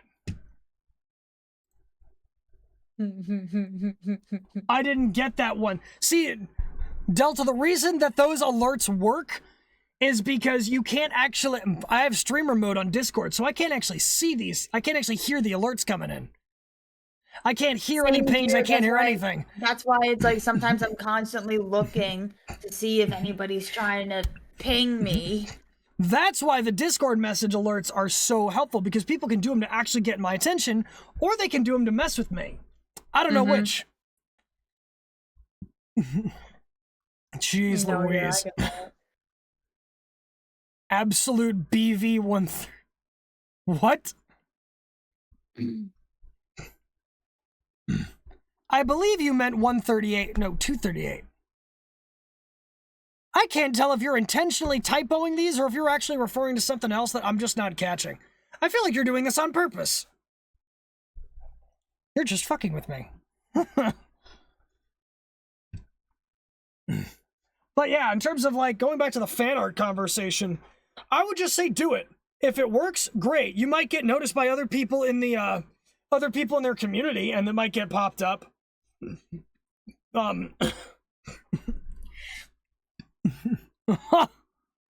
Oh my goodness, Crumb. But yeah, I would say just do it and send it. If you want to try it, then give it a shot. My thing is, with how I'm still learning and everything. Yep. That's why I always put a disclaimer like, hey, some of the models are made with body bases. I just alter them a bit. Because my main thing is like, I can like do it. It's like, I just can't get the proportions right. I can never seem to get the proportions right. So it's like, even if it's like just having it to get the main thing and then constantly just like editing it and everything, I just can't get the proportions right. Yeah.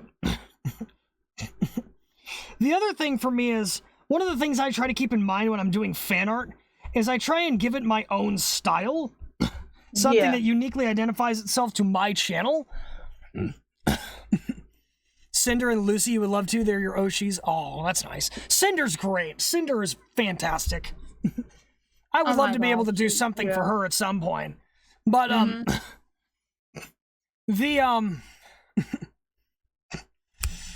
what was I just thinking? I had something somewhere. My brain just died. I was talking about fan art. I was talking about... Oh, yeah.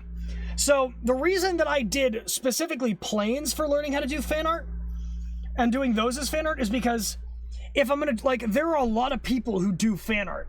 If you want to distinguish yourself, then trying to do the fan art in a way that is that can only uniquely be found on your channel Crumb, I know that one was false because I'm in a private call.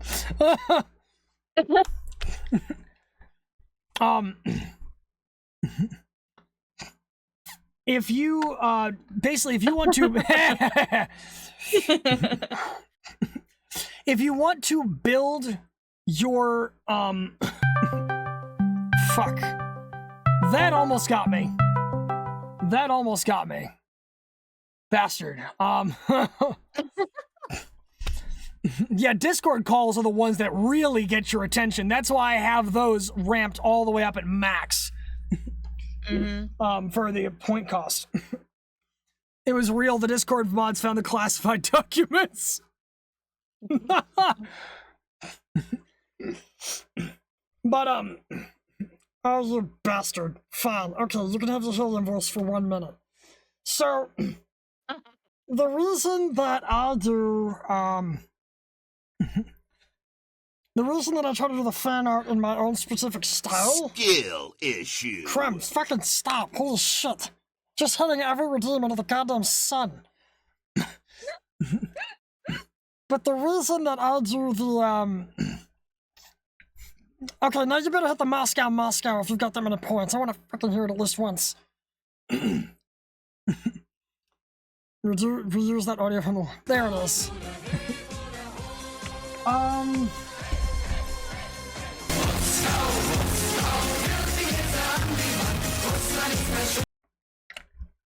I had to let that one play. And I think that's the end of the timer. So, the reason that I recommend doing the fan art... The reason I recommend doing the fan art in your own particular style is because it helps distinguish you, especially if you're trying to grow as a creator of your own type. Because, like I said, there are a lot of people who do fan art, but you want to do things in a way... Have a gun stream? Alright, later, Delta.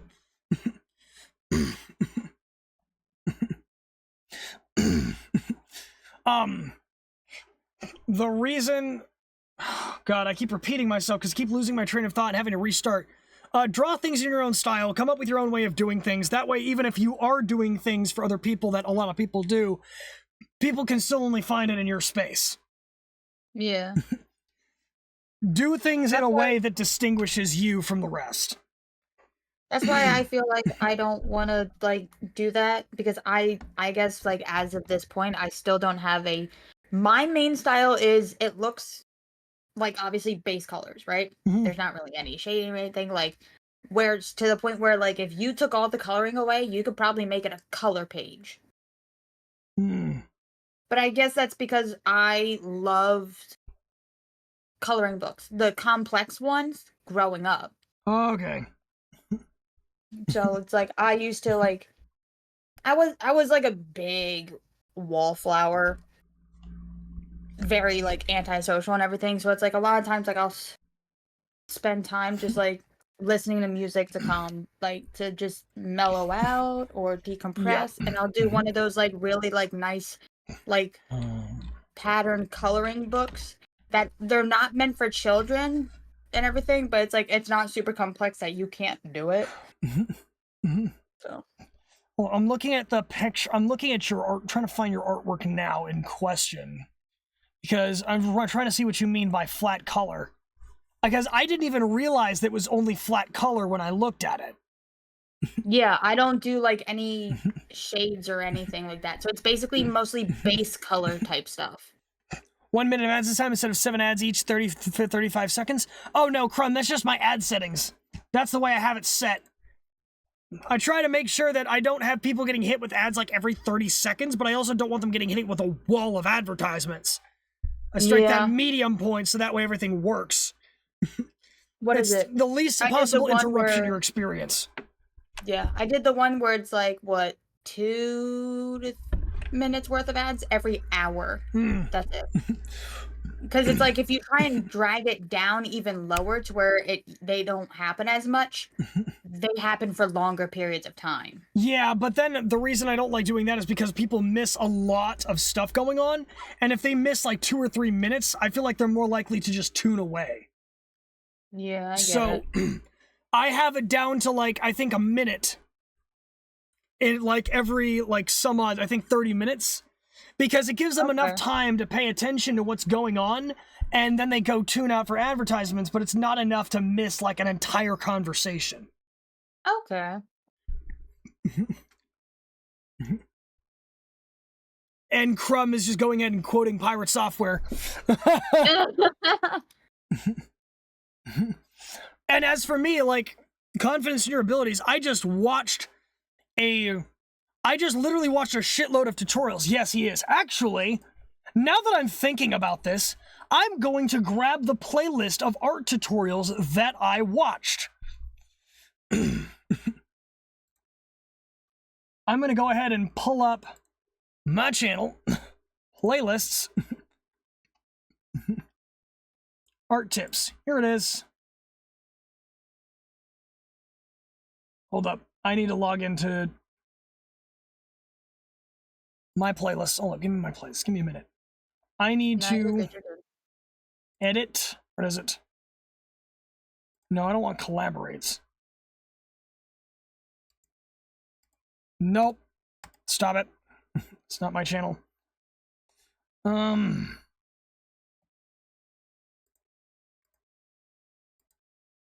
Is there any way to change how a playlist is ranked? Instead of being fucking private?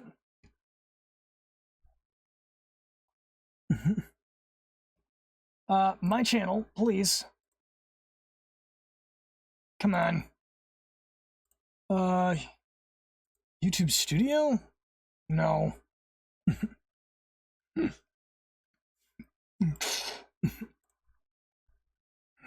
Let me pull it up on my phone. Yep, I believe you told me about that one as well, Crumb.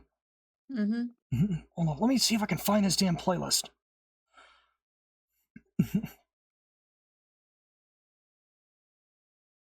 Edit, visibility, unlisted, save. There it is. The Overthinker's Prayer. Yeah.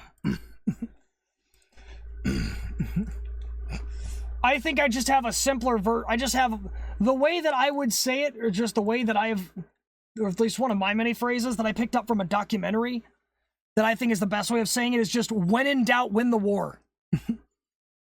When in doubt, take charge, do something, take a step forward, and you'll figure out whether or not that's in the right direction when you take it, not before. Let me see.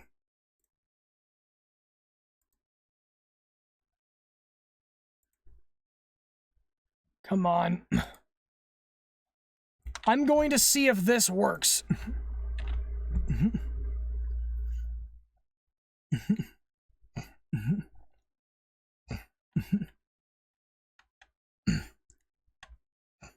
Actually, wait, no, Sora, you've already got an art style.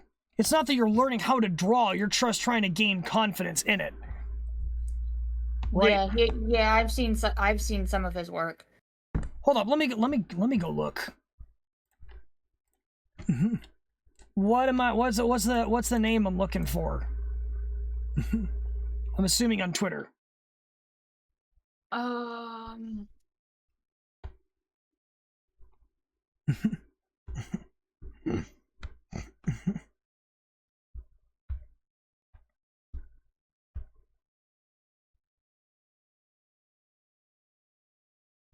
Same name.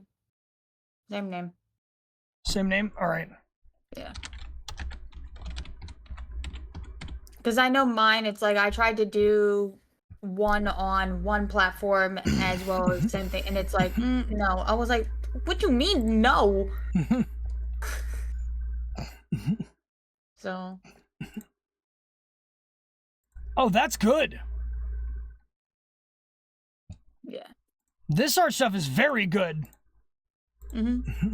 Like, I think the recent one I'm like 99.9% sure that, I'm like 99.9% sure that if you made a piece of fan art, they'd repost it.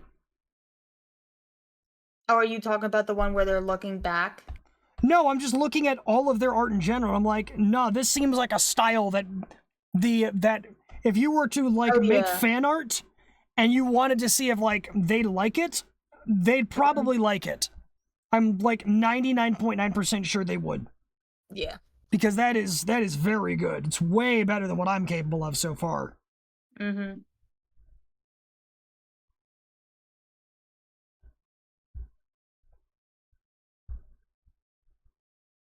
Yeah. Yes, indeed. Crumb agrees with me. Seconds that. See, now you've got two people saying do it. Do it. Just Do it. Same brain cell. exactly. I'm actually glad that I'm working on motion blur because this helps me take a step towards the art style that I want, which is more dynamic scenes. So rather than standing there and looking pretty, it'd be somebody like winding up or just throwing a punch or like, I don't know, like, let's take Ellie, for example. I'd probably, like, my art style would be like her, like, running and gunning. Mm-hmm.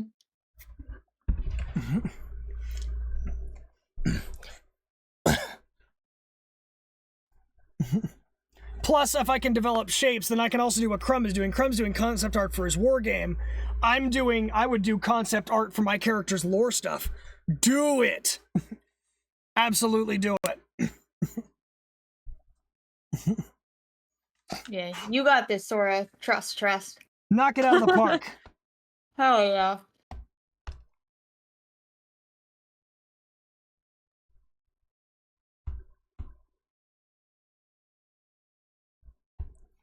All right.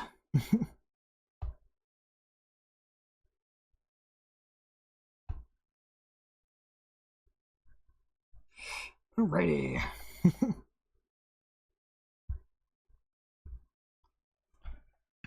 Redesign hand in a rifle.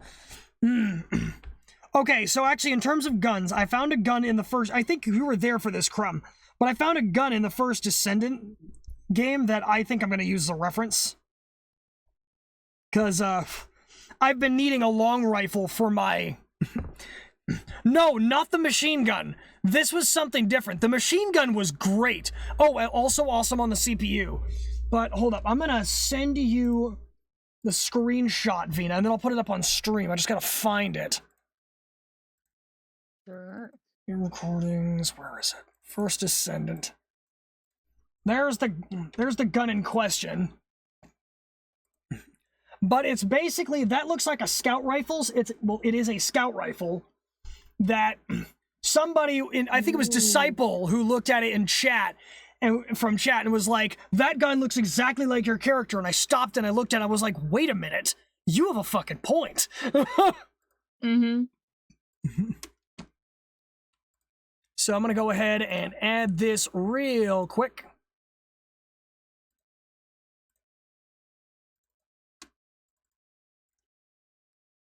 All right, there it is. That's the picture in question, guys.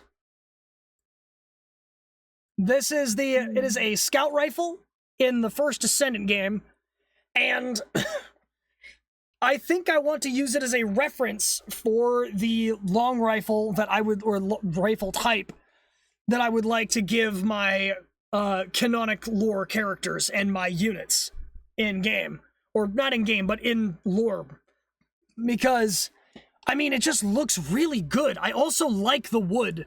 Like the wood stock, I might thicken a little bit, maybe make it a bit adjustable, because I want it to be a combination. I would like the standard issue rifle to be a sort of combination between an assault rifle and a sniper rifle. So that way you can do both roles. It allows for more flexibility in engagement types. Gotcha. The only real difference is, I think the way that I have my universe set up is that it uses hard light ammunition instead of actual bullets. Mm-hmm. So that would probably be how I'd run that gauntlet. The Black Widow sniper rifle from Mass Effect. DMR from First Descendant. Descendant with the Black Widow. Hold up. Widow sniper rifle. Mass Effect.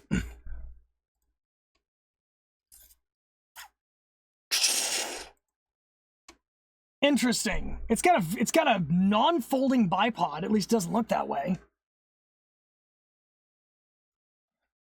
You love the Black Widow rifle as an infiltrator main? You were very acquainted with it, let me guess. That's very rugged. It does look interesting.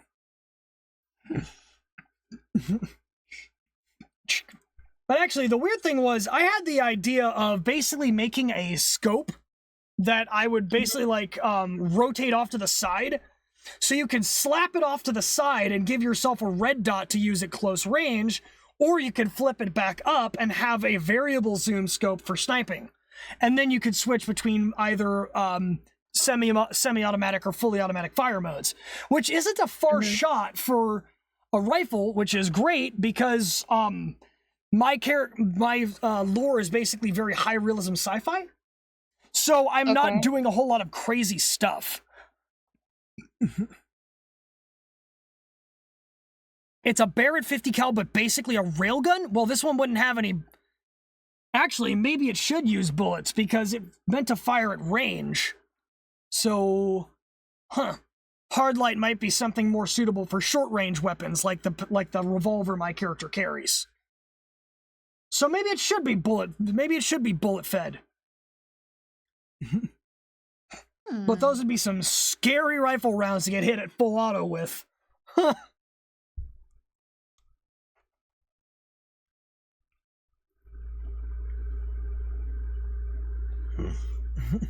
Alright.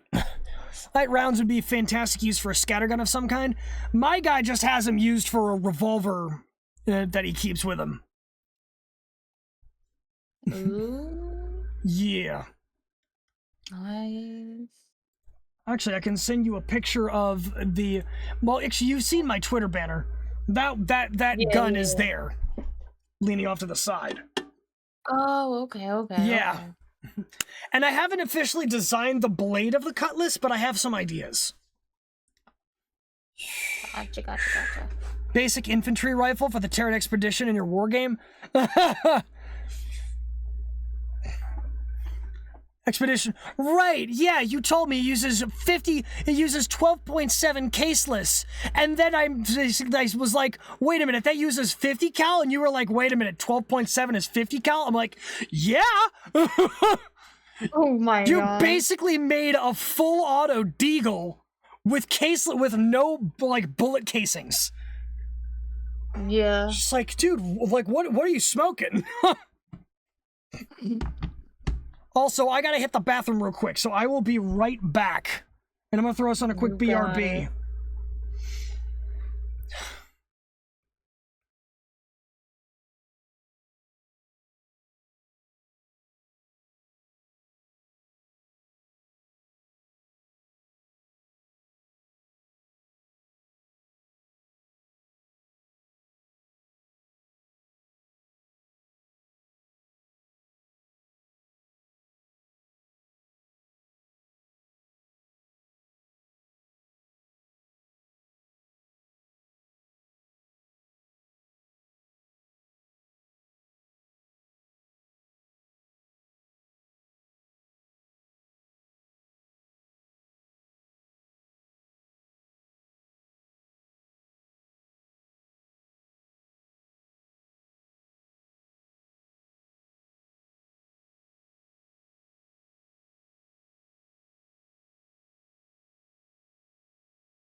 first emotes I got, I was like, oh, I fucking have to.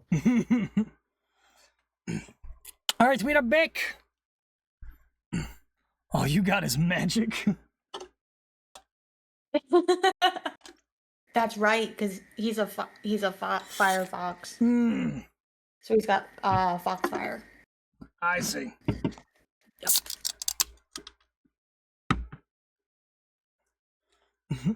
Yeah, I've got no magic. I just have technology. Just tech for me.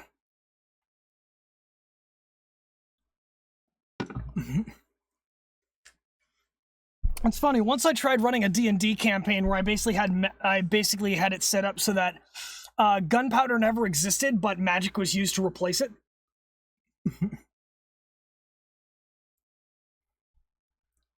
Really? Yeah, it didn't go well. My players learned how to abuse the rules, and I ended up closing down the campaign because I couldn't handle their bullshit. Gotcha.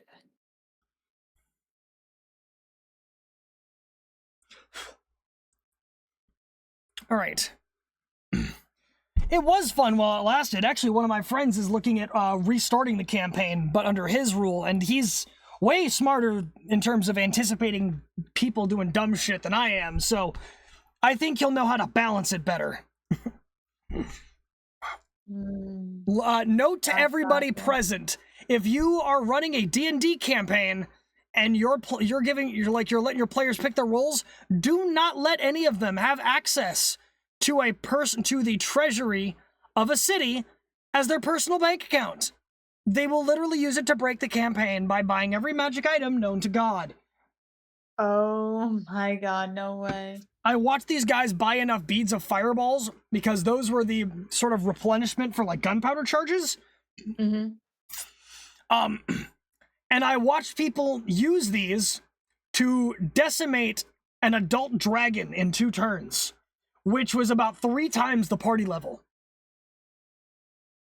Got it. They were level 5. I hit them with something that you're not supposed to fight till you're level 15. They erased it in 2 turns.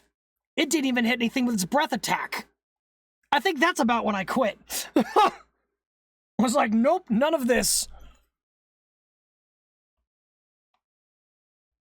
Jeez Louise.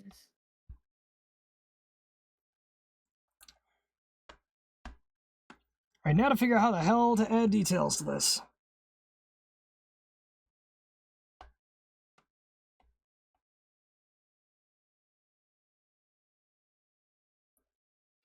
Because now I need to actually start, like, coloring this shit in. I'm not going to do the hands. I'm not even going to do fingers. I'm just going to be like, everybody's just running.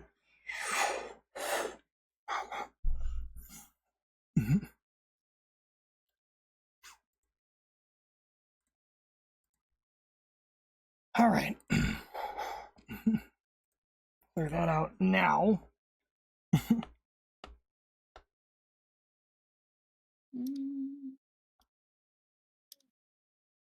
Ooh. Starting to look good. Starting to look good.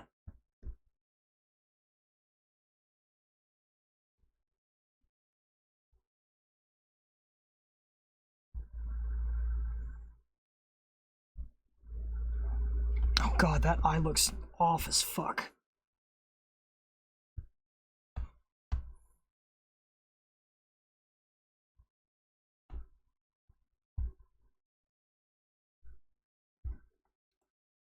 Probably where I should get the mask.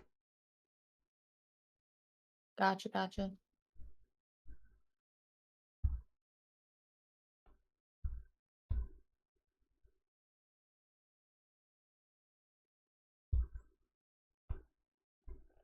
There we go.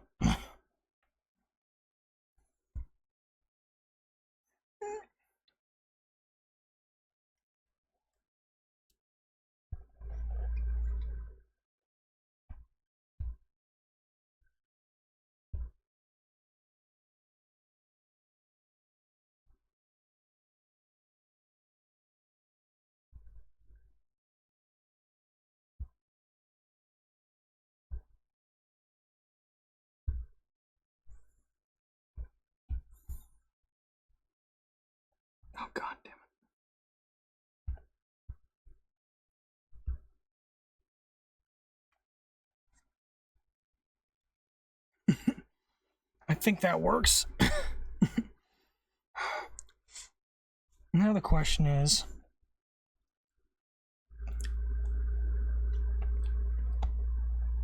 I almost forgot about the booba. Which is not something I'm accustomed to drawing.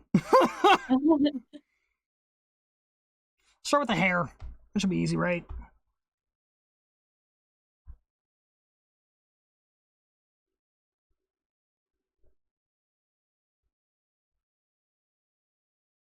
Yeah, hair should be fairly easy, I think. Should probably be the operative word, but hey, we'll give it a shot. Hair always gives me trouble. That also depends if you're if you're drawing it either like up or down. What do you mean, like up or down? Like an updo or a down hair. Especially when it comes to like the females. When it comes to when like putting hair in motion type of thing. Yep. Because like stuff going down, then you have to have it like look as if it's like swooping. But if it's like something in like up in like a ponytail or a bun, that's an easy thing of like basically one line of strands going in one direction instead of a whole. Well, the person I'm drawing has just her hair down, so I get to do it the hard way. Gotcha. Very important part. Yeah, and unfortunately mine's already coming out looking like I've got a friggin' spider for a head. I should have drawn that line first.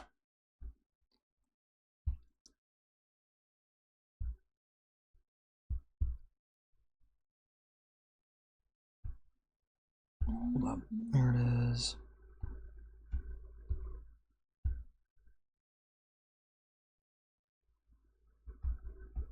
Maybe I'll do that one, and then I could do and this. Here. And we're just gonna... That comes out looking like a penis. I don't like that.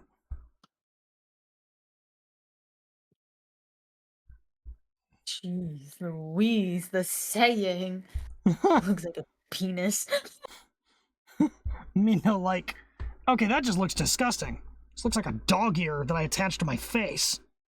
Like a basset hound ear, just like where a friggin' strand of hair should be.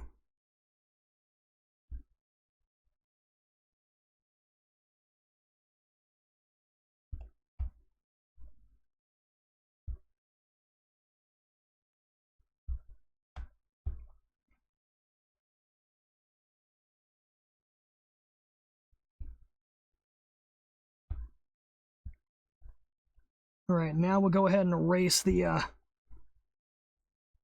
hair underneath here and see how bad it looks. Actually, shit, I shouldn't have closed that chibi image. I need to see if there's highlights in the hair. Fuck. Come on, where are you? There are. Fuck me. I'm nowhere. You don't know where I'm at. What? You said, where are you? I'm nowhere. Fucking smart ass. Have you met me? Yes. I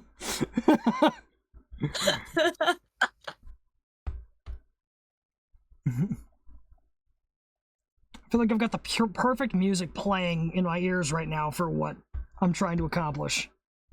Oh. But it's also playing on stream.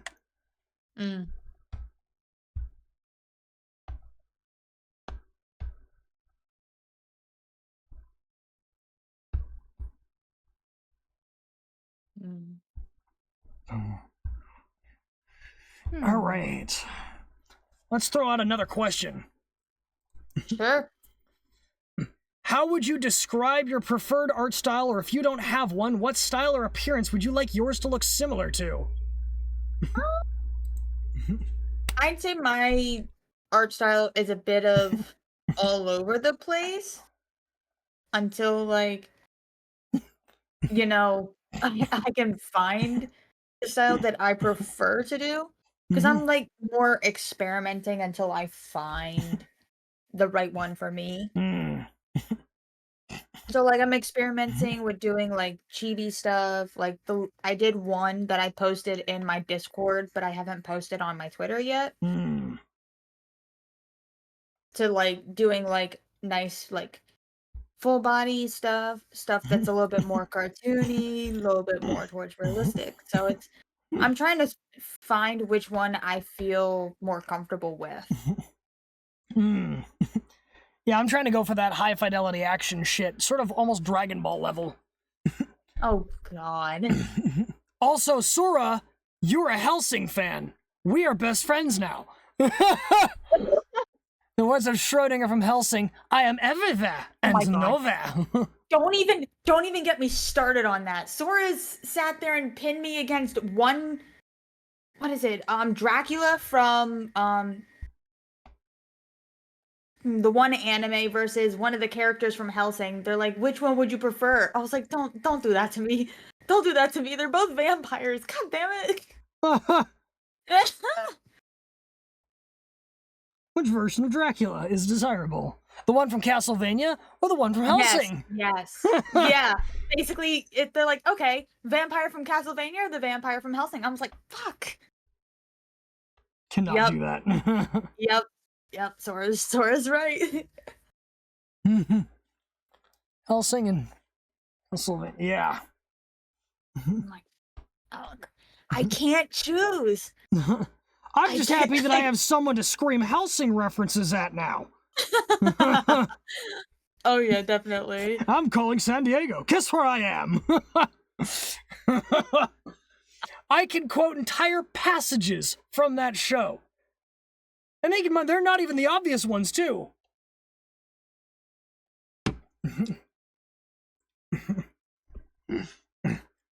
How was your trip to Japan? I'd say 99.9% done.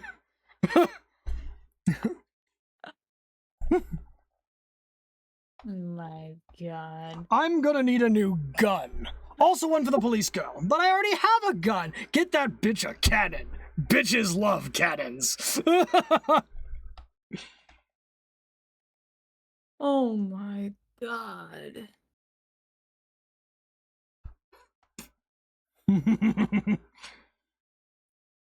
Yeah, we do. Vina has just realized exactly how much of a problem I'm about to become for her sanity. My sanity's gone. It doesn't exist anymore. It died with your regular life. That's why you're a vampire now.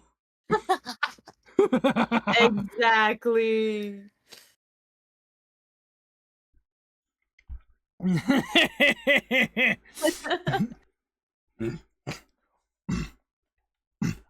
Well. Oh yeah, hey guys, how's your health plan? Apparently it's great.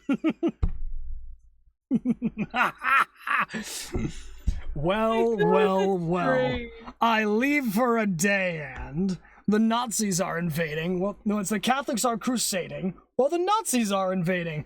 Anderson, it's been only 2 days, but it feels like years. And you, how, I want to say Logan? Anderson, what's this guy's name? Uh-oh, better watch out for Oh my fucking god. Beat it here. No, I'm kidding.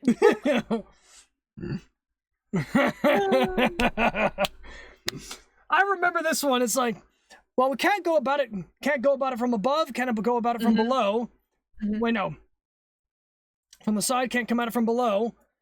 We're gonna have to go at it from above. And there's only one option I can think of. The SR-71 Blackbird, a long-range strategic reconnaissance aircraft capable of Mach 3 and an altitude of 85,000 feet. You sure do seem to know a lot about this. Do you even read my Christmas list? Oh my god. And there is your hydration redeem, Sora.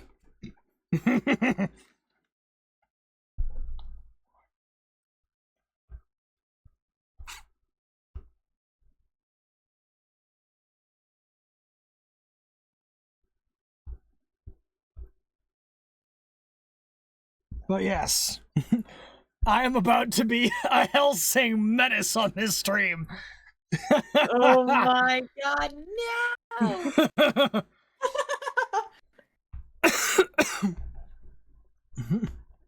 Well, I gotta draw a beard line here. Hold up, hold up, hold up. You drawing a beard? Yep, I'm drawing my beard. I don't see your scar, my dude. I haven't put it on yet. It's also on the wrong side of the face. Oh god, that just looks like a horribly modified smiley. Jesus Christ, that is cursed. Put that away. Modify now. Immediately. You got some Jeff the Killer smile there. Oh my god, literally spreading the whole fucking face.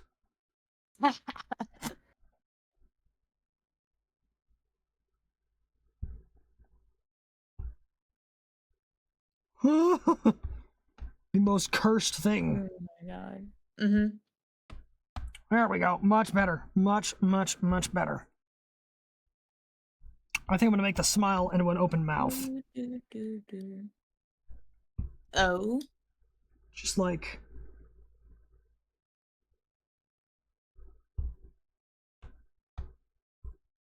Nope. There we go. Almost deleted the whole thing. I was like, nope, don't do that. I need you.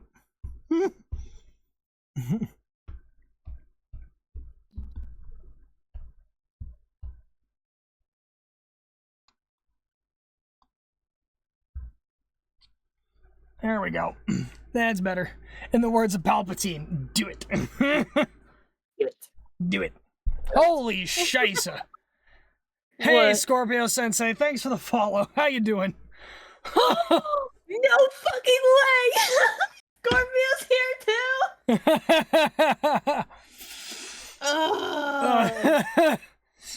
That damn alert will catch me off guard every time, and that's why it's perfect. That was great. Holy shit. I was just like, it's like I got shaken awake from a damn dream.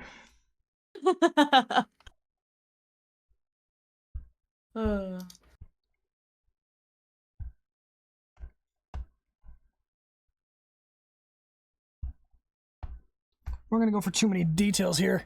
Hey kids, wanna see a dead body? Yes! We were forced to post mortality rates. They're the only ones who applied. We're really scraping the bottom of the barrel here. No. Scorpio, it's not do you want to see a dead body? It's do you want to hide a body? We gotta do the let it go death alteration. What? Have you never heard of that? No. I'm concerned that I mean, hold on, not let it go. It's do you want to build a snowman, but instead it's do you want to hide a body? I have not, but this sounds hilarious. Oh my gosh, so funny. Do you want to hide a body? Come on, we can't delay. No one can see him on the floor. Get him out the door before he can decay. Oh my god. It's accurate. It is. Why do I say it's accurate like I know what I'm talking about? Oh my god, it's great. Use your people opener? What? Does that mean I can use my what? people opener better? The hell do you mean people opener? Do it. Do it. Scorpio, do it. Because I'm even curious what he means. Knife equals people. Oh, knife. Okay, yeah. That makes sense. Yeah, the that makes sense kniff. now. Woo! Ow. Oh, I need to change to using a different type of deodorant. The one that I'm using makes my armpits itch. Kind of defeats the purpose, and it makes all of the armpits on all of my shirts just friggin' bleached. Good to know. I know, random factor, did not need to know, but sorry, it's bothering me. No, I get it. I've had to I'll admit, I've had to constantly change mine due to the fact of it just it just fucking just irritated me. Or like it would leave such a weird mark on my cloak. It's like fuck. So it's like I've had to switch between like 4 different brands before I found the one that worked for me. Yeah. I just think I need to use deodorant, not antiperspirant.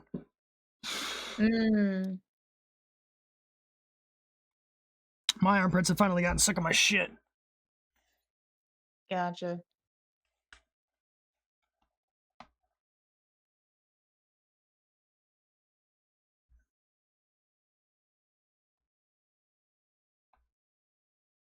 All right. We got the suit coat coming along, at least. Or the uniform blouse.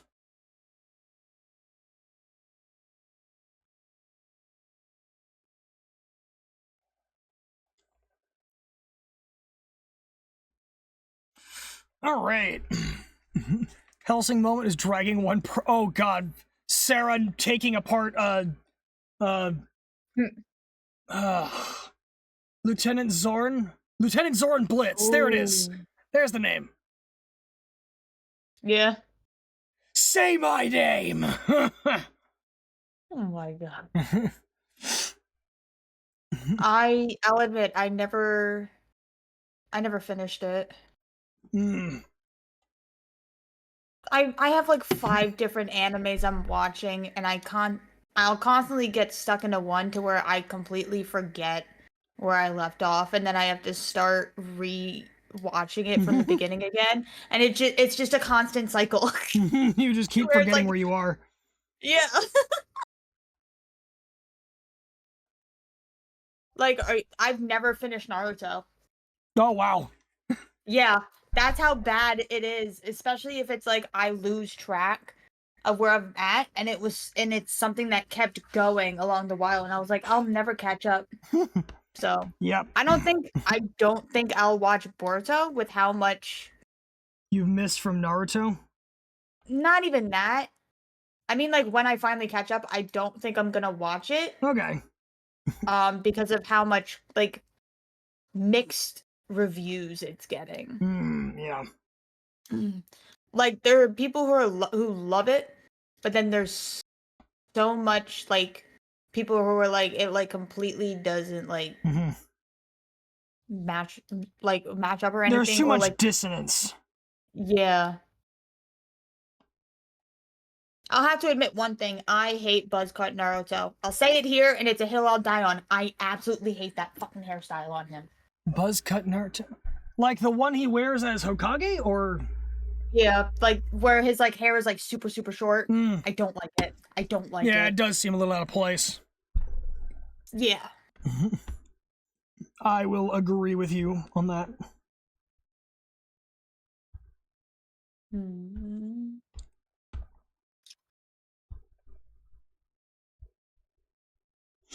Oh god, I need to clean my computer screen. There's so many dots on my computer screen. I was like, is this a pixel?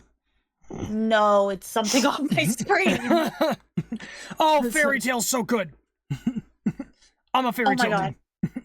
I am too. I keep debating. So like I want to get an anime tattoo, right? I feel like Natsu is literally the source point for the generation of my entire personality.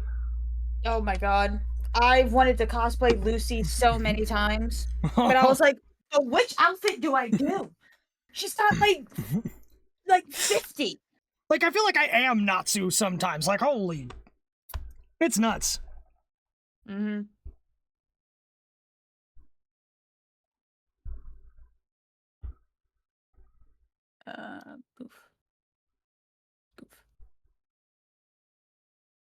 So it's like there's always like that kind of stuff and everything, but it's like, oh hey, Crumb's got his CPU. Guild / adventure halls in your lore you got from Fairy Tail? That's awesome. Oh, nice. But no, before I got sidetracked, I want to get an anime tattoo, and I'm stuck between like 2 to 3 different animes to get the tattoo like themed off of. I would absolutely get a fairy tale tattoo on my shoulder.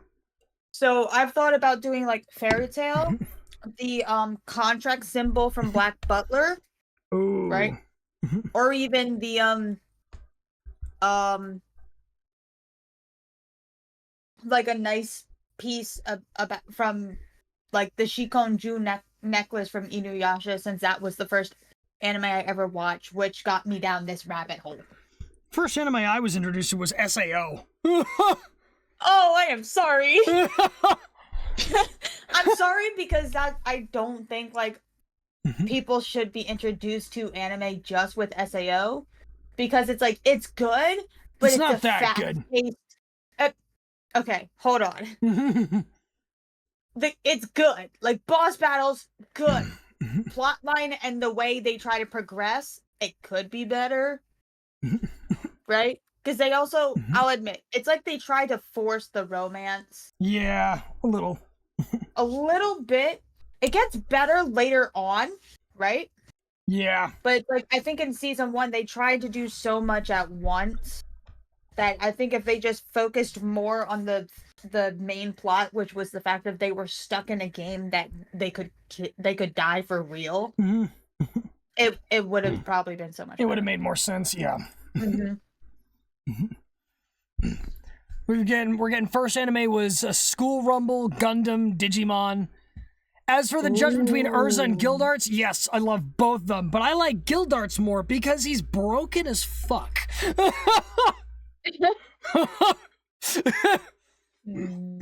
I just love the idea of being able to walk up to somebody and be completely chill, and then they actually fuck with you, and you just send them into the nearest mountain. Like, that's an escalation protocol.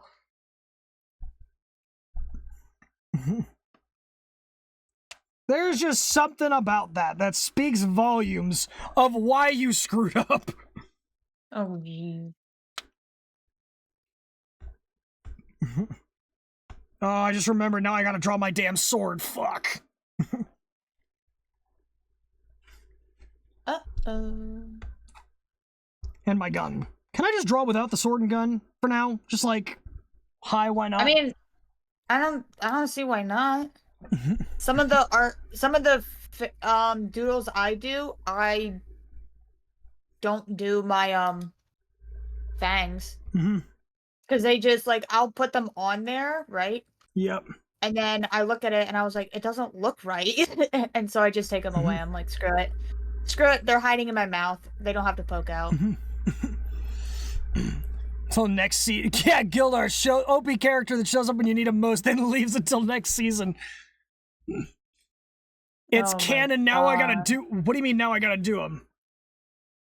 I said I gotta draw Gildarts.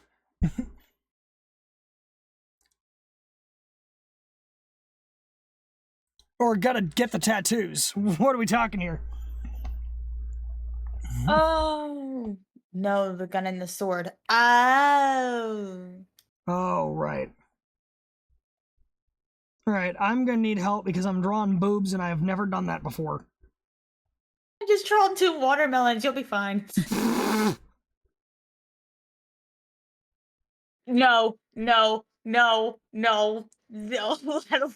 Okay. Is this wrong? Who are you modeling? Who are you modeling the character after? The character? Yeah, like the female.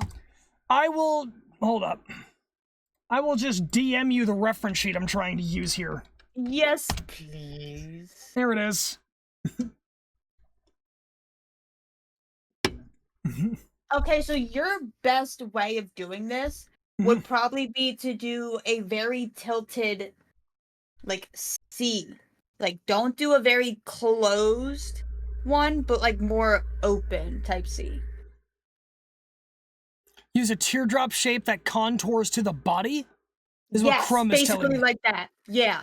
Basically like that. Like, don't do it so closed as if you were doing, because I'll admit, the one you were doing was, like, granny style. It was like sagging. It was... I was like, oh no, wait, God no, damn it, Scorpio, not that not copy pasta. Oh, I love that. Yes. What, the copy I remember- pasta? Yes, I know that video. I know that meme. I know it as well. I just never finished it, and I didn't know it. Like, I didn't know how to pronounce it. Oh my god. Me and a coworker who like shows up in my streams, we constantly make references to that. No, Especially the video where it sounds like an actor trying to say it. Fuck. That no. These feel wrong. No. Your best would be like doing okay, so No. Oh god. no. Do the other no, the first one was fine. This one? Yes. The other one would be mirroring it but flipped. Because like so on the reference sheet you're seeing, Yep. like it would be like as if you flipped it and then you do like the little like V or divot in the middle in a bit. Like on like the top middle. My brain is just shat the bed trying to process this.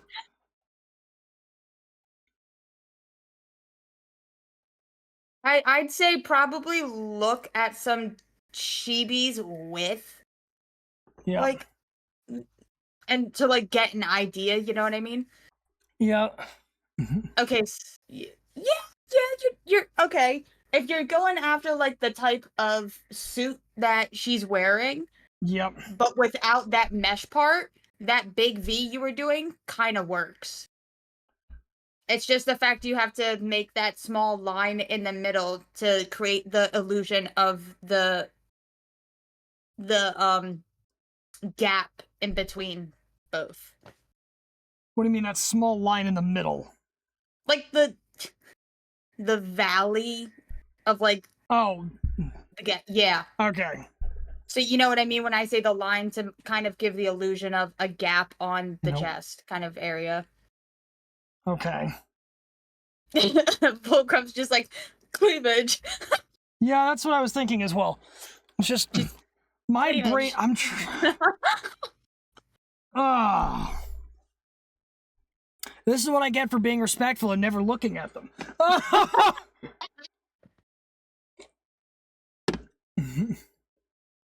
Well, I grew up reading a lot of Wattpad, so I get it. A lot of Wattpad. So I'm kind of desensitized. Hold on, let's go ahead and just at least get this part out of the way, because this part I can do. That one's not hard, right? Right?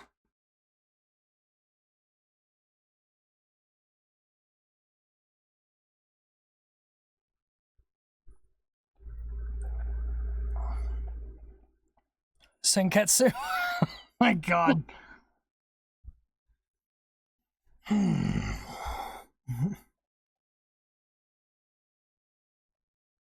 We're gonna erase these real quick and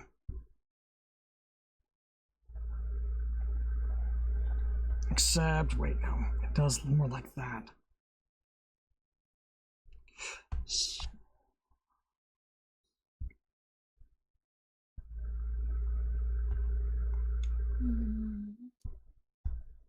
Gonna need so much goddamn guidance on this part. So there's basically like a harness here.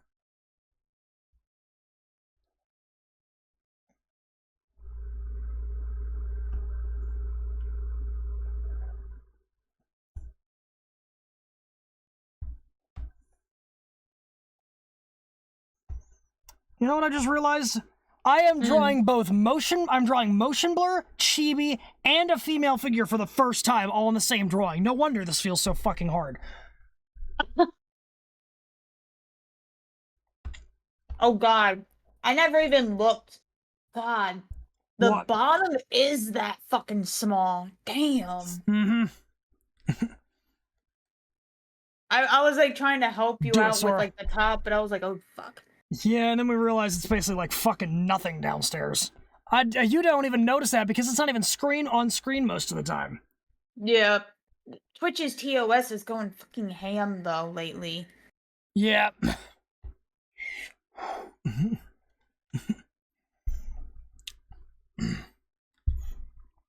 Good so far. Thank you.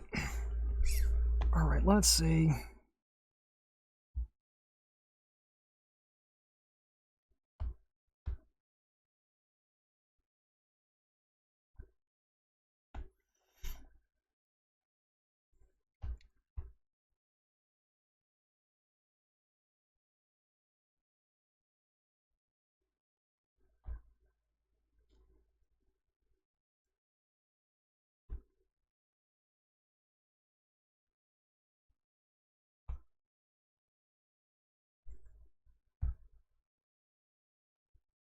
Should I have an 18 plus label on my stream for this?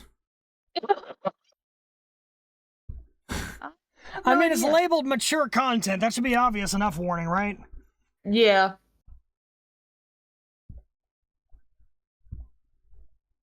It's got several content tags.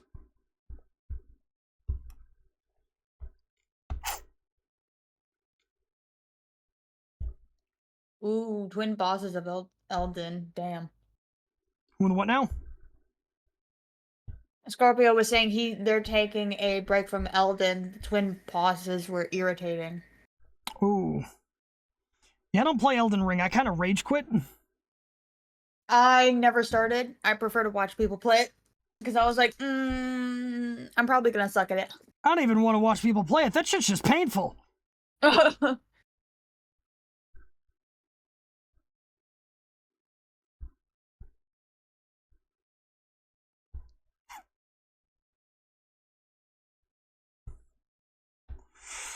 All right, come on.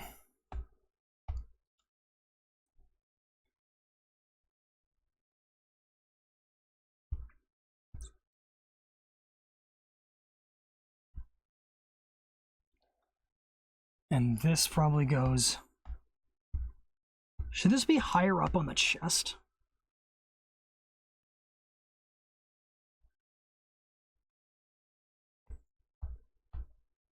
Should the boobs be higher up on the torso than where I've put them?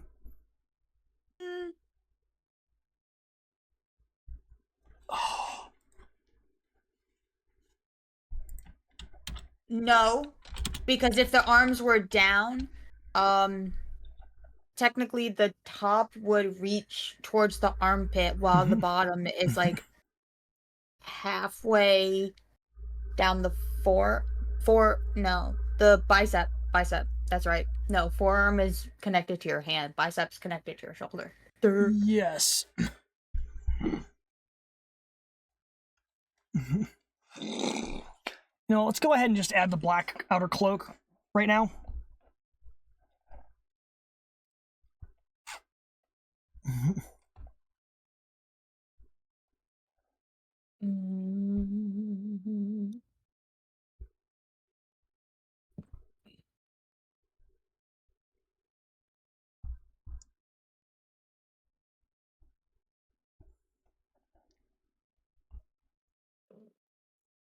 I'm an idiot. I don't know why I'm doing this.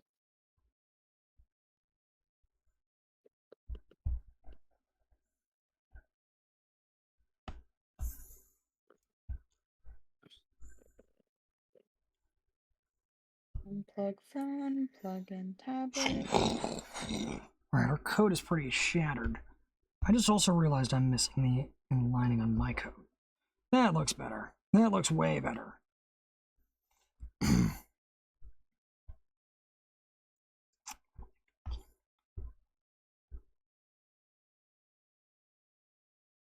Glad it looks better. What? I'm glad it looks better. Blowing it in the wind. Yeah, because she's running. Shit, don't do that. I get that.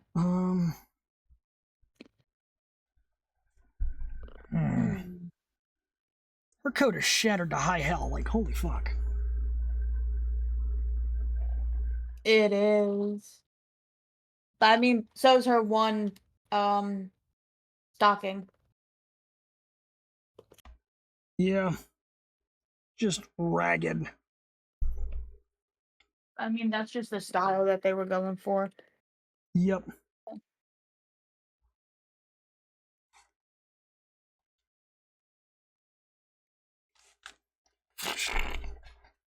I feel like I'm doing this so horribly.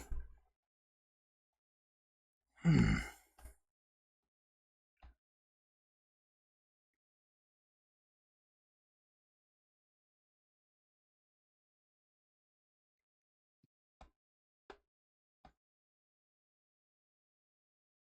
think you're doing all right. Okay, so obviously first attempt isn't going to be perfect, right? Yeah. But I think you're doing really good.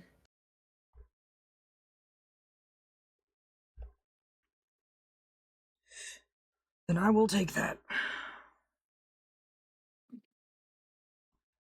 Alright. That just looks too fucking rectangular. Jesus.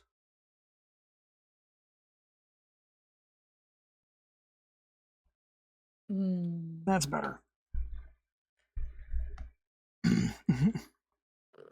Oh my.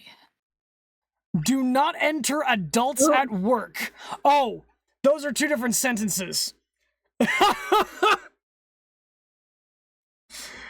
is not. My brain somehow just envisioned do not enter an adult body while it is working. Just like, A, what is it working? And B, where are you entering?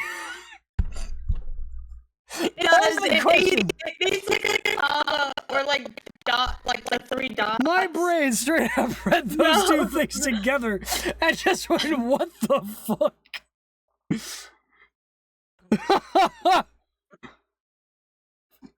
Oh my god. Sounds like a ruling from HR. Dear God. That happened. Alright, that fucking happened.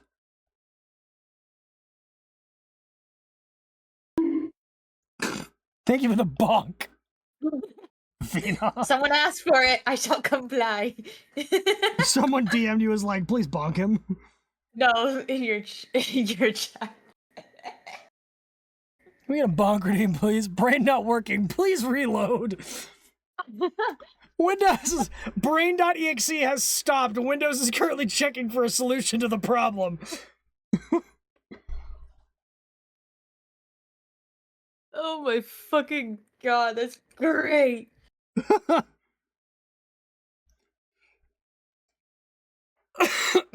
my god. I feel that though. Sometimes brains don't work correctly. Are you kidding me?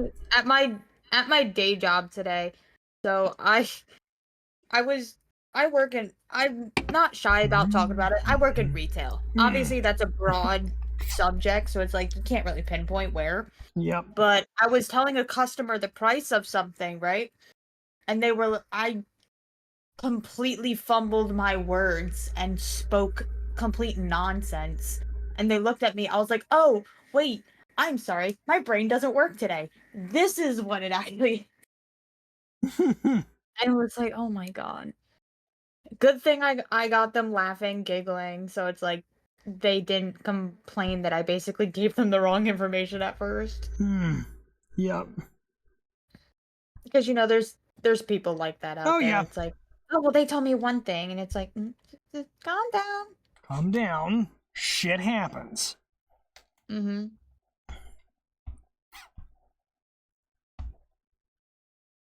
Mm.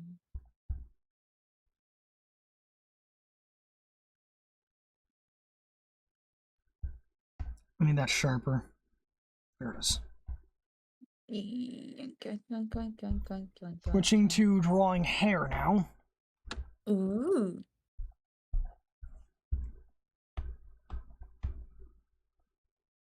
So just remembered I need to draw the eye, like the fucking pupils.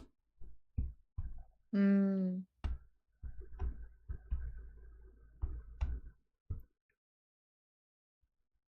So I've finished my first doodle of like the pop girl group thing. So I'll probably post that afterwards. So right now I'm just working on a thumbnail for tomorrow because it's like I'm off, but it's like I also want to get it done. That is not what I wanted.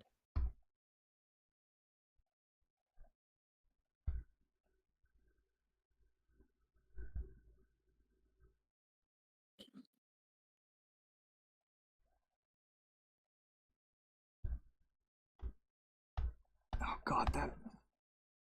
Fix this first. Alright, cool. Thanks.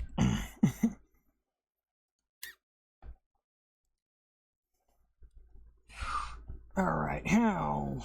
Let's do this.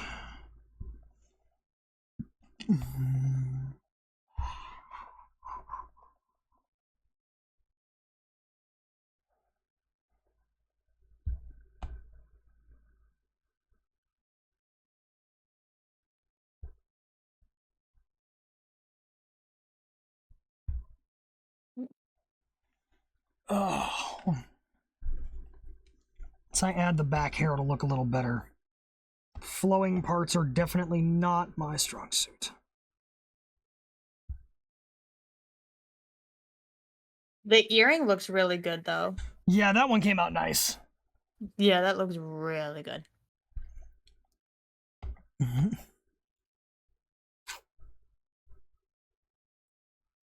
Try to at least draw some of the holes in the coat. Mm-hmm.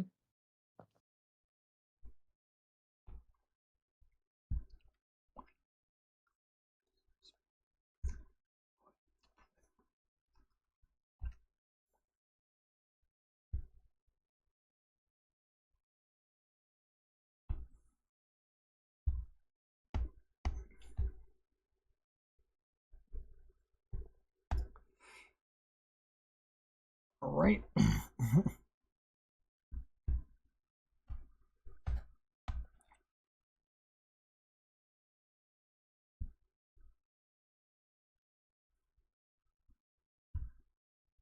So I can get rid of that one. Go here. Go here.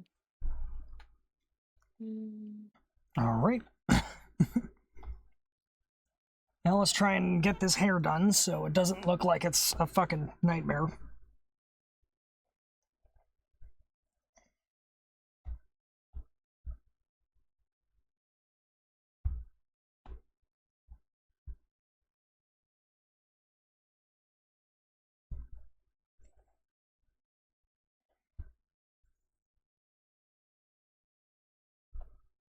That is. Boop. Boop. Cannot forget the ahoge.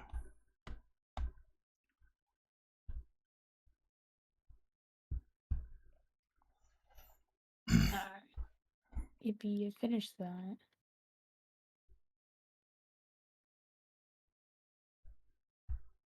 Now to work on the thumbnail, because I thankfully finished my schedule.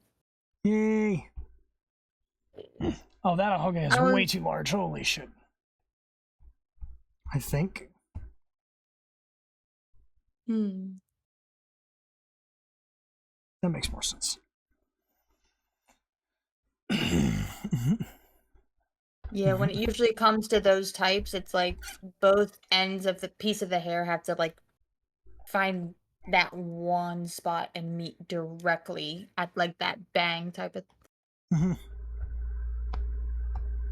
Started with from like the one random strand. It's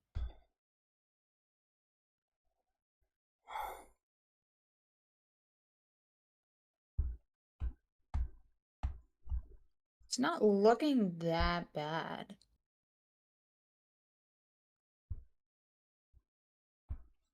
Actually, really decent. Ooh. Especially since you did a lot of it freehand too. So What do you mean? like, cause I Does know doing like it freehand make it better? Like, is that like a better way to approach it, or am I just misreading what you just said? I'm saying because like based off like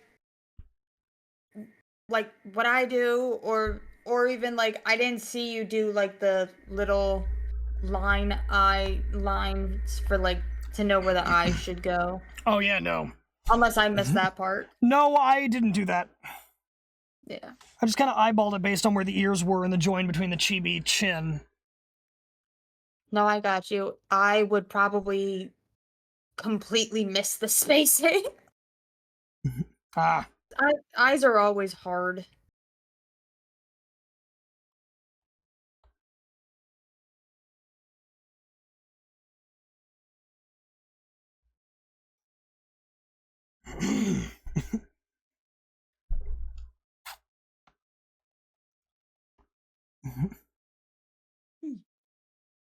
Mm.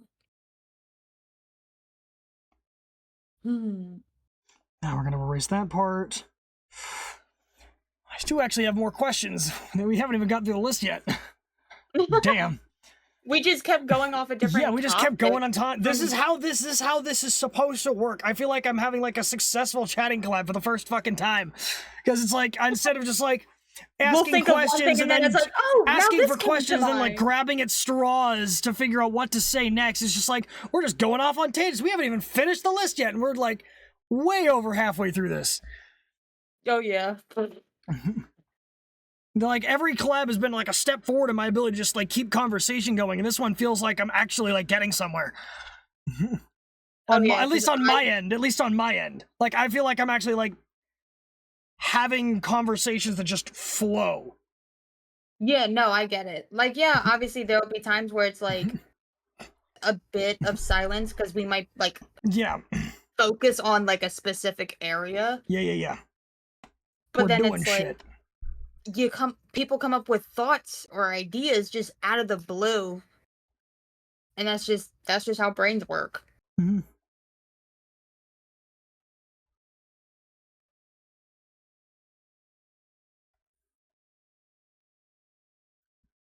Okay. Next question. What do you think your Sure. greatest weakness is in content creation so far, and how do you think you would overcome it? I get nervous very easily. Mm. I do. I'll admit it. Like meeting people for the first time, it's like I get nervous, but as soon as I start to feel comfortable, I open up and I don't shut up. Ah, there it is. I could be a big chatterbox when I'm comfortable, but like when I'm very like I don't know a lot of people, or it's like I'm not like relaxed enough, I like clam up. Yep. Because it's like I'm always worried about giving people like the wrong first impression of me if I come off too like too much at first. Worried about oversharing. Yep. Oversharing, not knowing if people are comfortable with certain topics or like kind of like there's scenarios. a lot to worry about. Yeah. I was going. Normally, my answer to that question would be not knowing how to keep the conversation going, not knowing how to keep talking. But it seems like we've kind of beaten that one this time. Yep.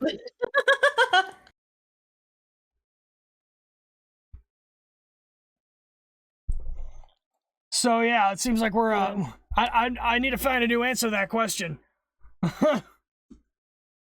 Listen, that's usually what it takes, right? Finding a good flow. Or like slowly getting into the habit of like just talking. Yep. Kind of thing. So it is a practiced, learned skill. It is. And it also helps to have the right people around. I think right now what I need to do is get out of my shell more and start doing more collabs. Because I've been trying to do a lot of streams by myself, but I know that I'm funnier when I have people to talk to. Same here. But it's like, I always feel weird asking people if they want to just come on and chat, but without, like, playing a game together. You know what I mean? Yeah, I mean, like, I can work well either way. I do tend to have a better time with other people, too. Yeah, just in general, you tend to have a better time with other people. Mm-hmm. So, like, you can be funnier with the games. I just realized she has a choker. I can kind of draw that. But, like, at least the center strap. I'm not too worried. All right, cool. First the vibes, no matter what you're doing. Yeah. Yeah, same here with the vibing. Like, I can vibe with a person, I can vibe by myself, vibe with, like, but it's just getting into that comfortableness and everything, right? Yep. Then And then that's when you start to really open up and be more yourself. Mm-hmm. Change the choker to a collar and you'll have an easier time. The cheapies don't have a neck. I can't draw the collar, period.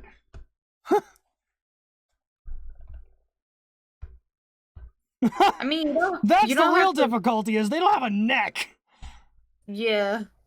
You don't have to draw it because of the fact there's no neck. I mean, that kind of defeats the purpose of trying to figure out how to draw it. Mm.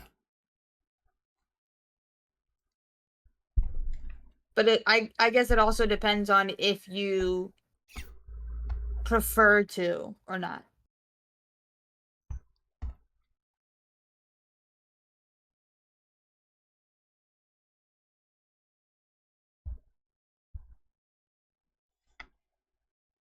Actually, no, that's way too far out to the side.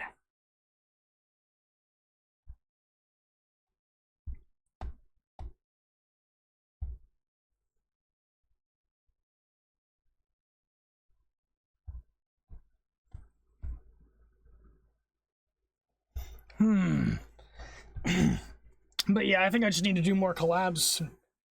Figure out best. Plus, being around other people helps me improvise. Helps me better improvise a sense of humor.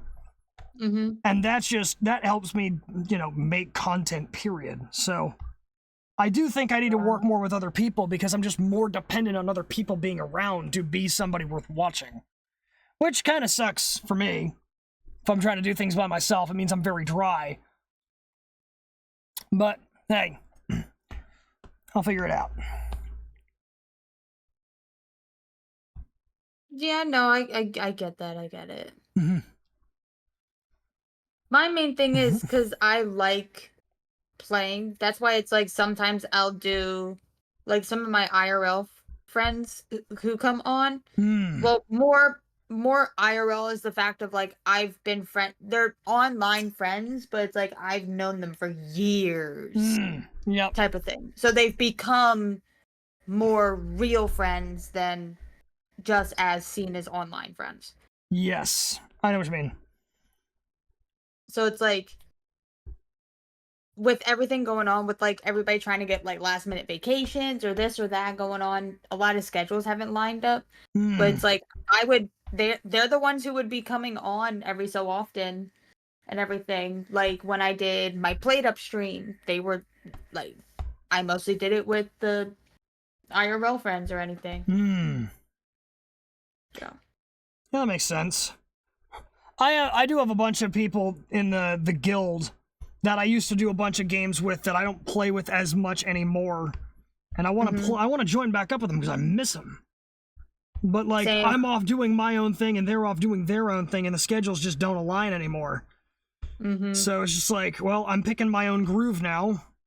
I guess I gotta just do that myself, huh? Or just not like but like, you know what I mean? It's just things aren't the same way as they were before. Time to adapt. Yeah. Yeah. Like friendships can grow a bit apart, but it's like you guys don't stop being friends. It's just you guys Exactly. unfortunately We have have less time to be able to hang out exactly. or chill and everything. Yeah. No, I get We it. haven't walked away. We're just busy to high hell. Yeah.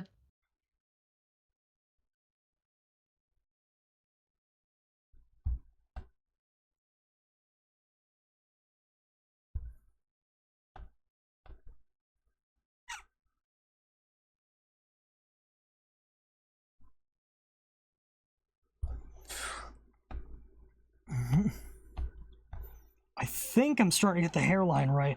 The hairline really does make everything better. Like, when you draw the hair in, it fixes all of the problems you have with the outline of a character. Yeah. I get that. Every time it's like every time I look at it before I start doing the hair, I was like, "Oh, this looks bad." And then I start doing the hair, I'm like, "Oh, there it is." There's that look I was going for this entire time. Mhm.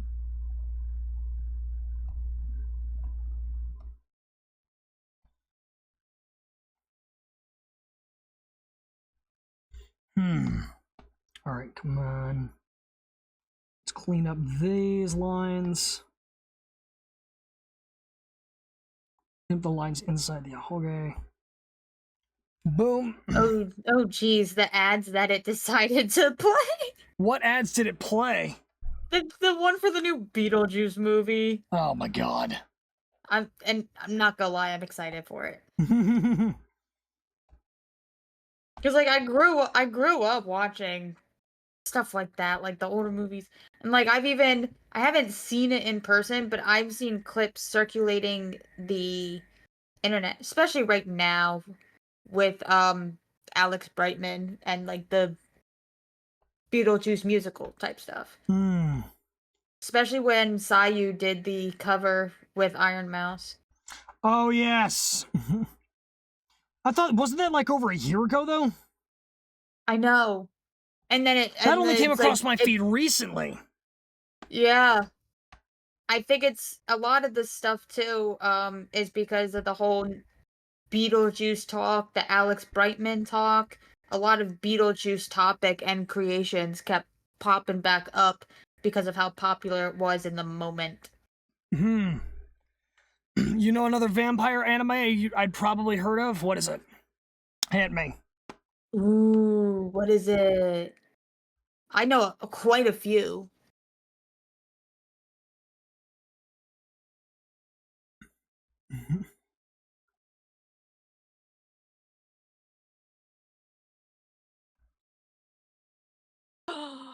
Is that what I think it is? Rosaria Vampire? I think that sounds familiar.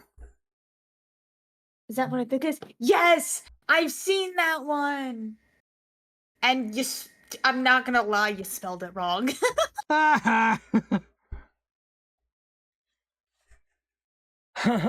Is it Rosario Vampire? That's how you spell it.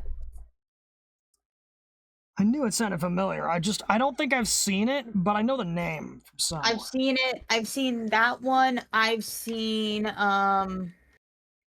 Vampire Knight. Not gonna lie, I love Vampire Knight.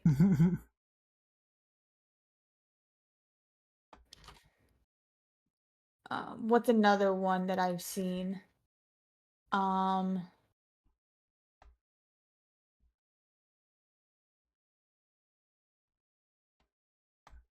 No, that's not it. Where is it? Where is it?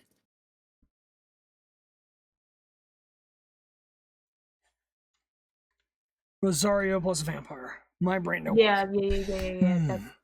I like that one. Vampire.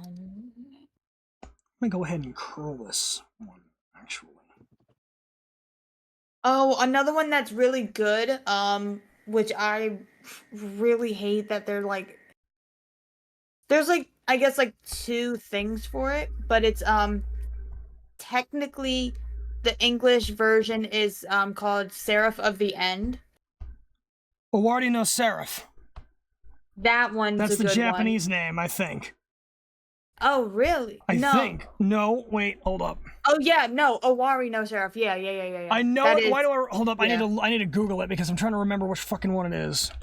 It's the one where it's like humans versus vampires and they have like that one. Demon weapons. Yep. I love that anime. I haven't watched it, but I know of it. I've read both manga and anime. There's a lot of anime I haven't watched. What's another one that I know?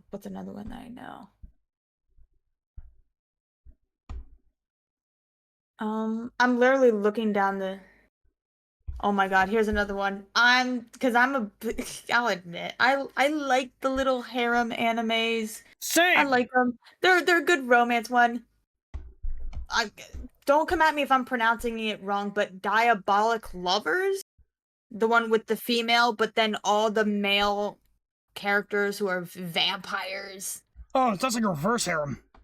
It is. It's the reverse harem type. Dance in the Vampire Bund. That's a really good one. I love that anime.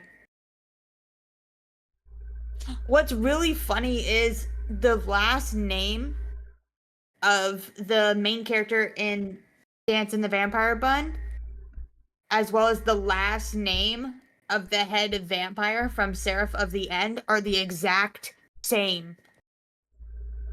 What's the name? Tepes. Gee, I wonder why. But it's like the first names are not the same, so that's why it's like, fuck.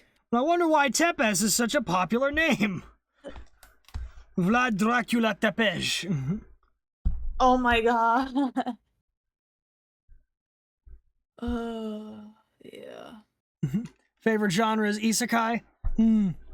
Isekai is not bad, but I prefer it when it's a harem isekai. Oh my god, here's another one that I even read the comic for on Webtoon, right? Oh boy. Noblesse, if I'm pronouncing that right. Noblesse. I've heard of that one. It's a lot of stuff is like starting out as like a comic, but then they're getting either a live action or they're getting like an animation, and I fucking love it.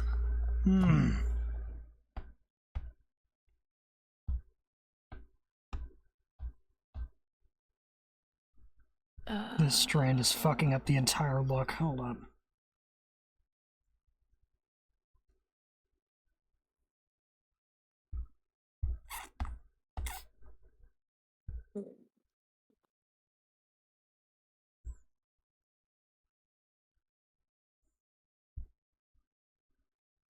Here we go. Come on.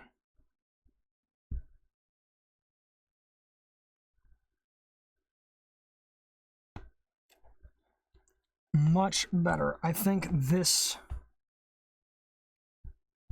And I think that's all the ones I've seen. What are the... Oh god, now I gotta remember all the harem animes I've seen. That's a fucking nightmare, because I can't remember shit. Oh, I know another reverse harem, and people might come at me for it because it's a very cheesy one. Say it.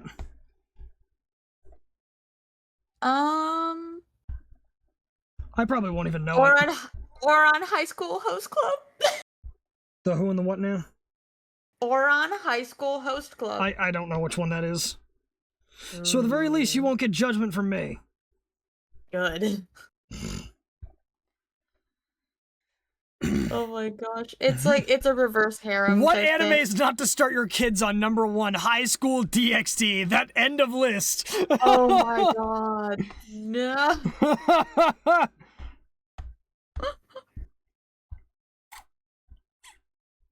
That's High School of the Dead. Oh yeah. god, yes. Oh my god, yes. I've seen Nanbaka. Oh my god, I forgot about that one. Yes, that is beautiful. Sai, you acted in that one too. Nanbaka, like, idiots with numbers. I didn't realize until he spoke about it. I didn't realize he was the detective in fucking My Hero Academia. I didn't realize that until He's got so many different voices. Like, that man is just. I was like, oh my god, I hear it. I hear it. Like, he's so good at disguising his natural voice. The very first one was Elfin Lied. Oh boy. Ooh. I think the first one I showed my brother was Sword Art Online, but that's because he was just starting to get into video games, and it was the first one he wanted to watch, and I was like, okay, this one I know is at least children's safe. There's no nudity in it. For the first season.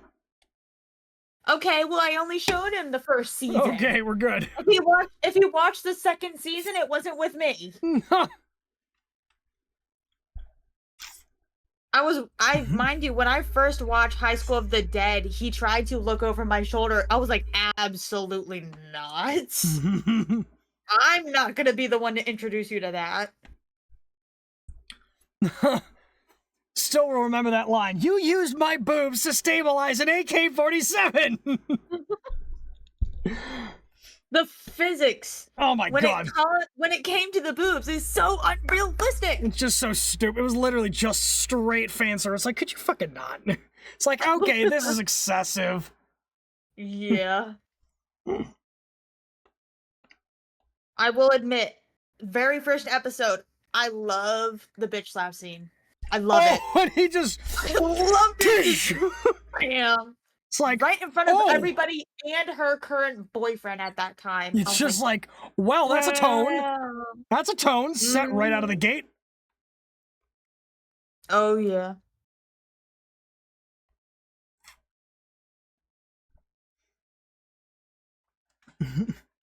I feel like there's not enough motion blur here. Hold up.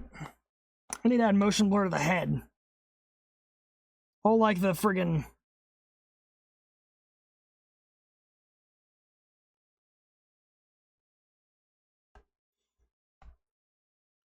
With so much of the body being static, with the limbs being in motion, it feels like they're not running. I'm gonna try adding more motion blur and see if it fixes things.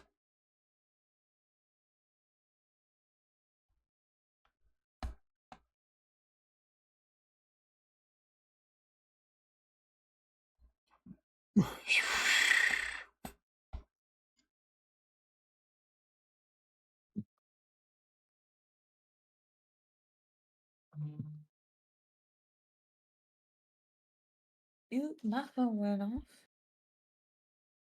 Ooh.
Alright, I think I'm starting to get the gist of...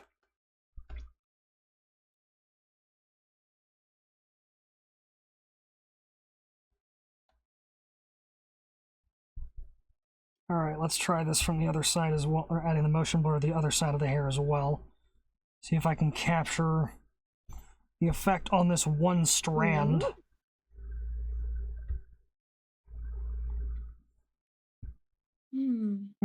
That just doesn't feel right. I feel like the hair should just be more blown back. That might just be the answer, is just having it flung further back. Got it.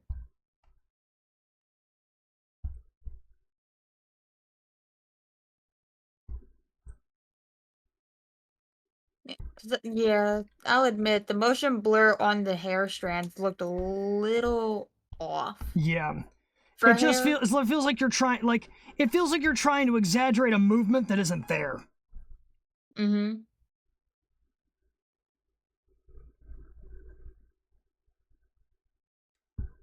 All right. Hello, Pixel Pumpkin. How are ya? I am doing I'm doing chibi. I'm trying to do chibi art.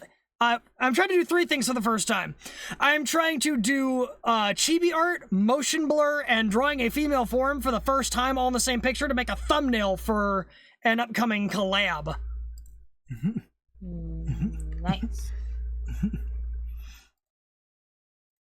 But how you doing? Welcome on in. Oh my god, that's a lot. Yeah, we are trying to do a lot all at once. But I just realized that I've done the hair wrong, so I'm going to go ahead and redraw that real quick. Although I think fixing that should fix the remainder of the motion problems with this particular form. Gotcha.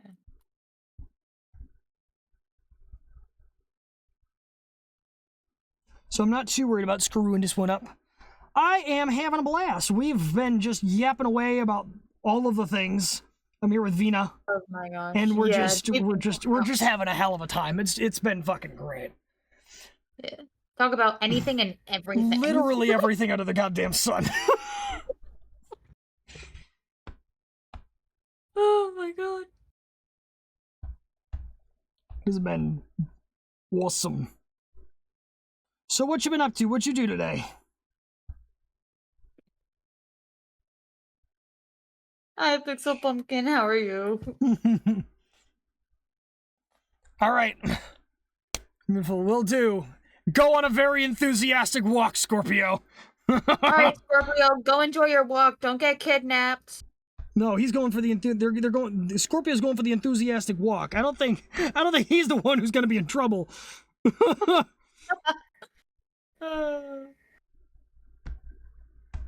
Oh Jesus! That follow emote will never stop scaring the shit out of me.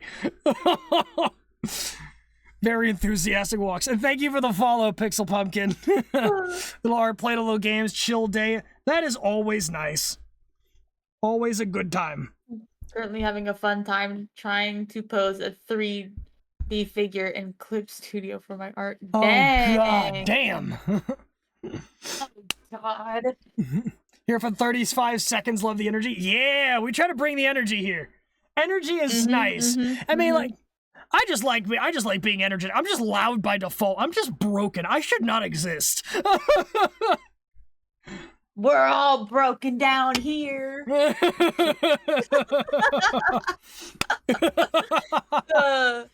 Broken into an it meme.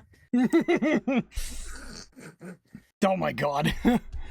Oh, I love that little emote of burn with fire is like, it's like that image of Elmo in the fire is just like, ah. Oh my god, but it's an axolotl. That's it's so amazing. Cute. I love it.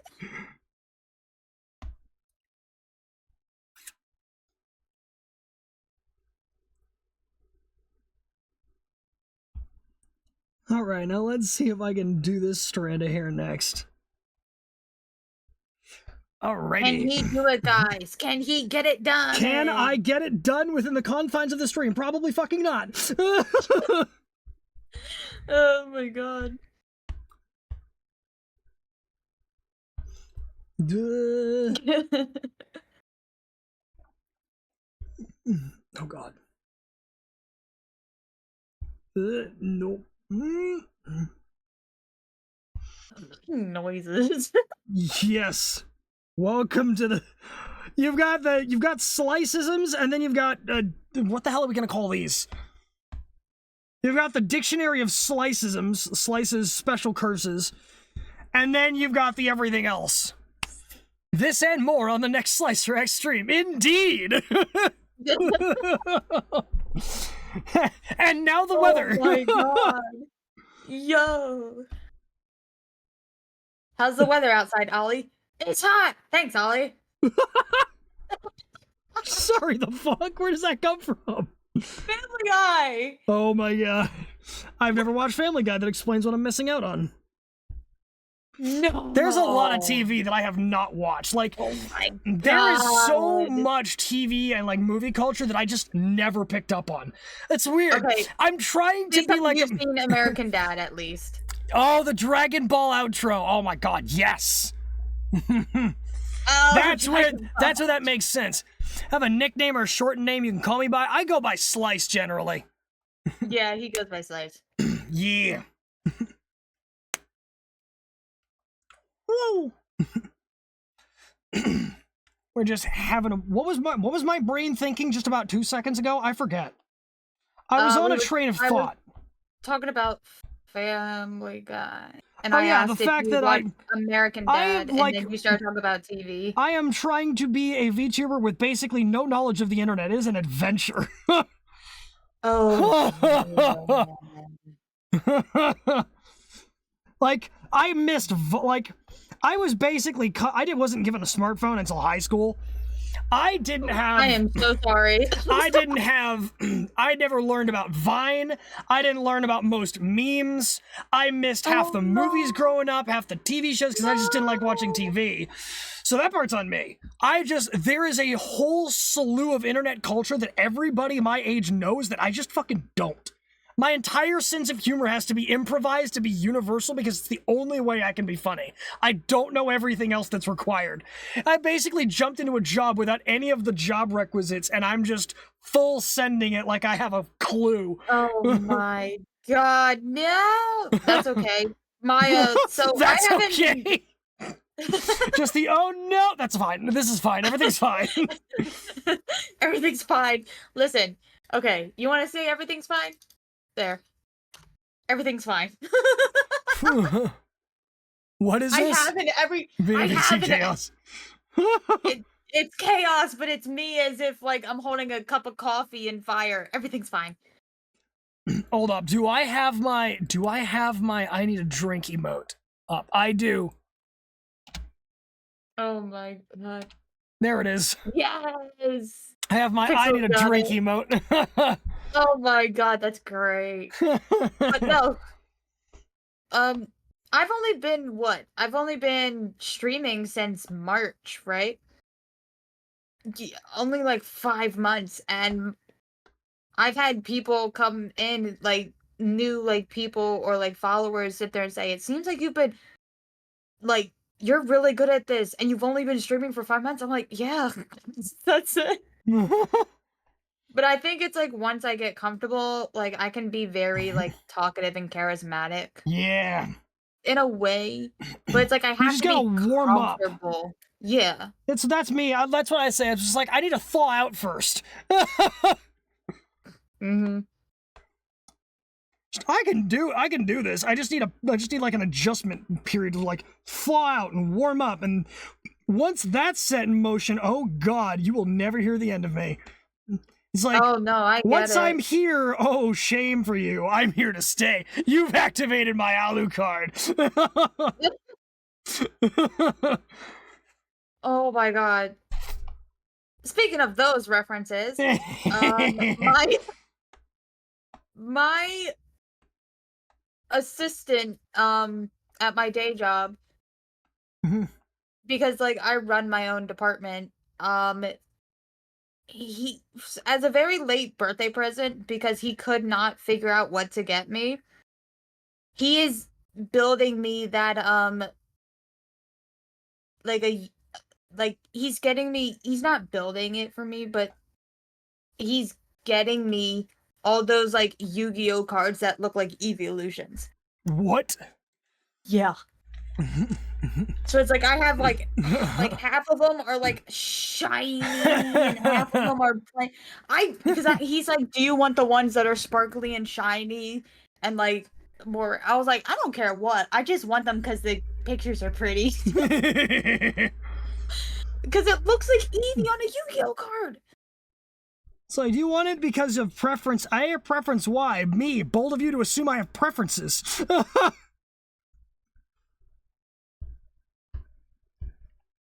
I like it because it looks cool.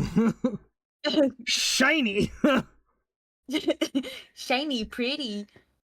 Ooh la la. Like once I get them all, I'll probably post about it. But it's like I don't want to post bits of pieces that are being added to like having the set.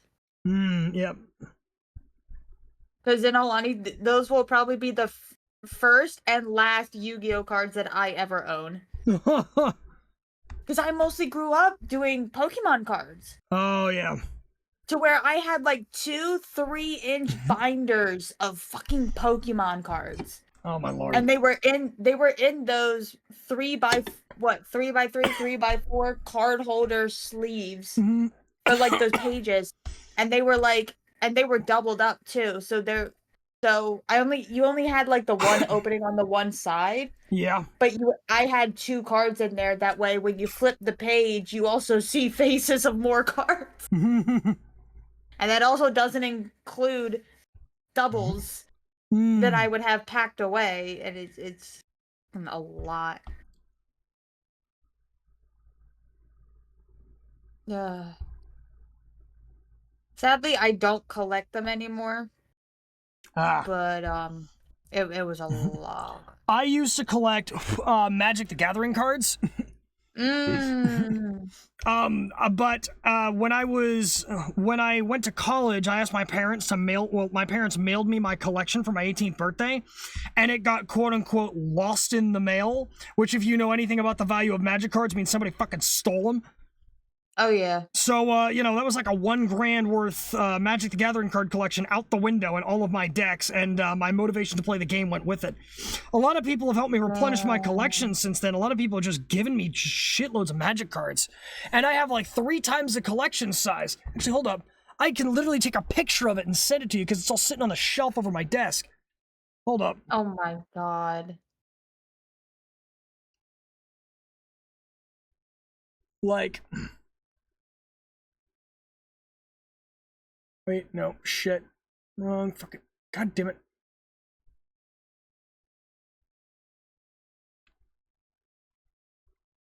All right, hold up. Incoming picture. It is just a stack of boxes.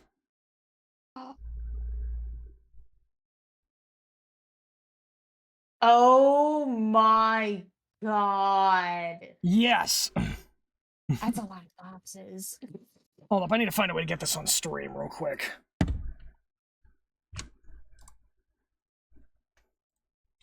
Image as real quick. Downloads cards.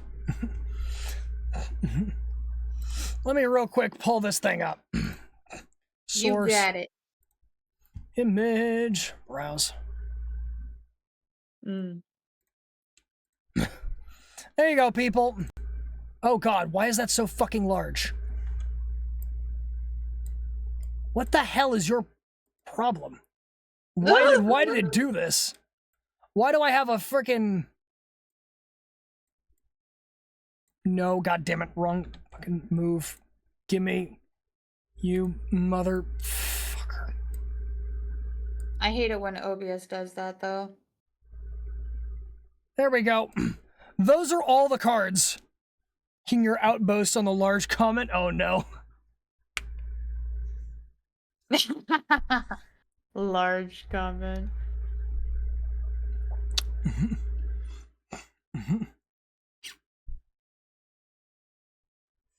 But there's the collection. A whole ass fucking thing that I have now.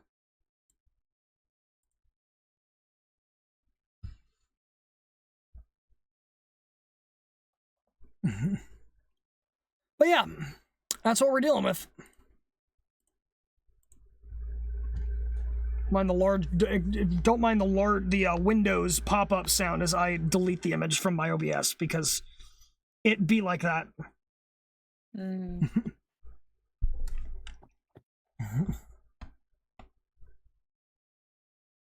But like no, speaking of Yu-Gi-Oh, I will admit I mostly was not into the card stuff, right?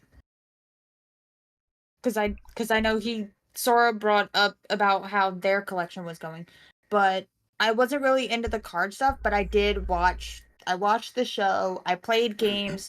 I'd have to say my favorite Yu-Gi-Oh game because it was one of the ones I played, and then unfortunately I stopped playing some of the ones that came out. Was probably Yu-Gi-Oh Capsule Monsters Okay. for like the PlayStation 2. Okay.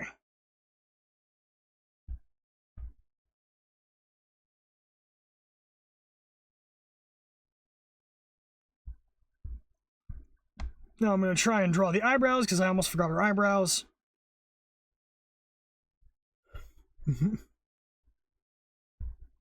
I do not think I'm going to finish this by the time we are done here. So I'm just going to have to do whatever I can.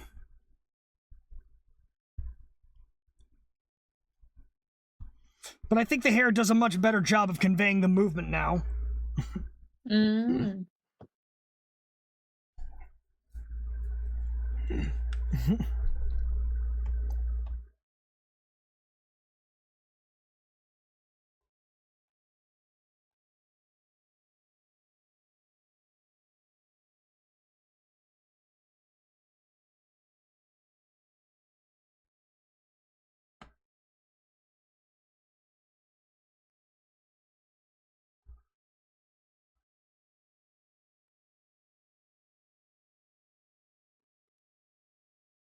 Wait, shit.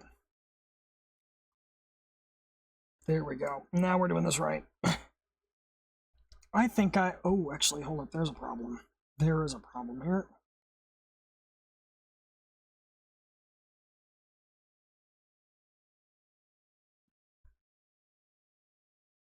That is, this eyebrow should not go so far.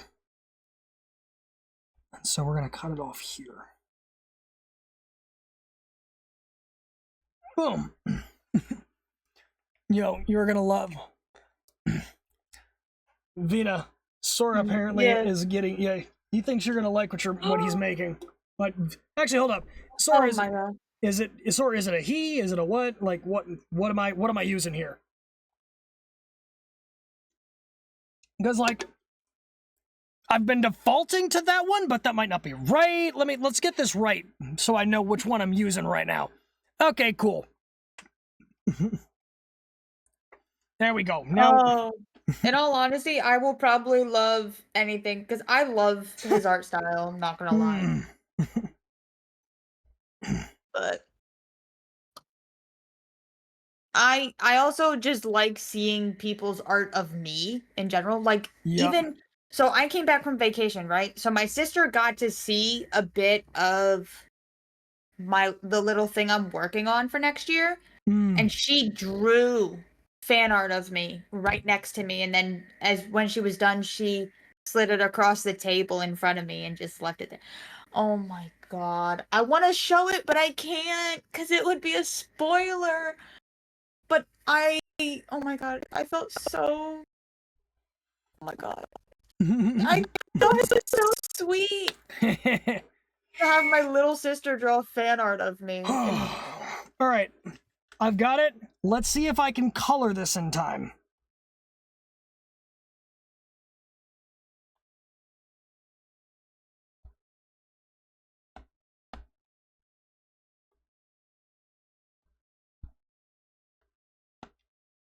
Which is a problem because I'm also racing against my freaking bladder. Goddamn. Fucking chill.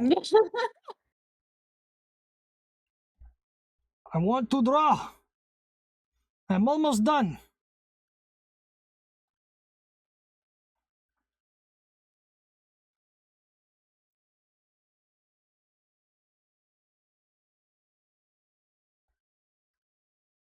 Her hair is silver.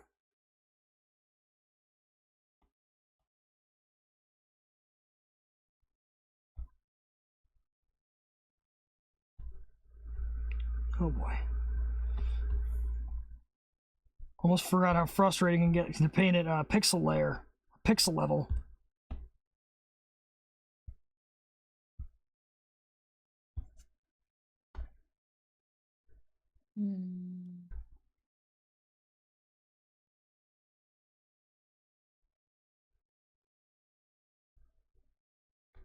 Feels like this is one of the more intricate pieces I've ever made, even though it's literally a chibi.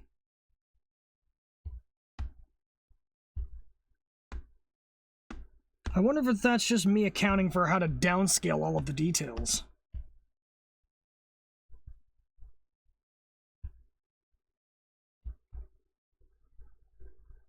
Who knows? We shall see.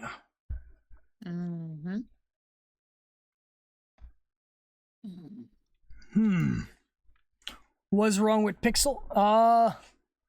What? Ever just use a certain pen type to make the eyebrows, but the pen just doesn't make them right?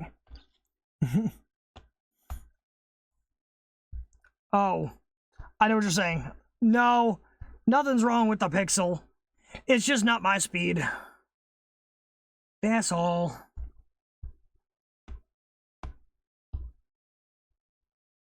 I remember, like, there are certain other pieces I've made where I've gone down and drawn pixel by pixel, and while it makes everything accurate, it means I'm very, very slow. And so if I want to make more art in less time, I need to be able to learn how to draw bigger. And so eventually I'm just like, I just want to draw.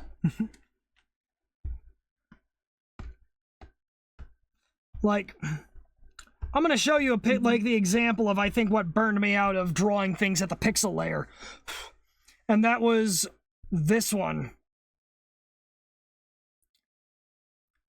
This was, so for a while I decided to learn how to draw by doing fan art in the form of drawing VTubers on aircraft.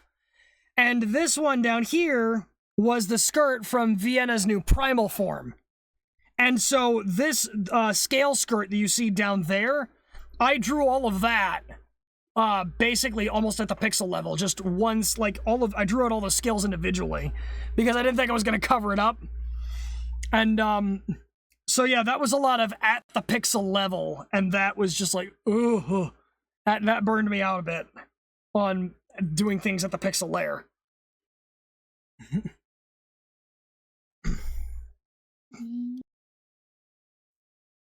Here.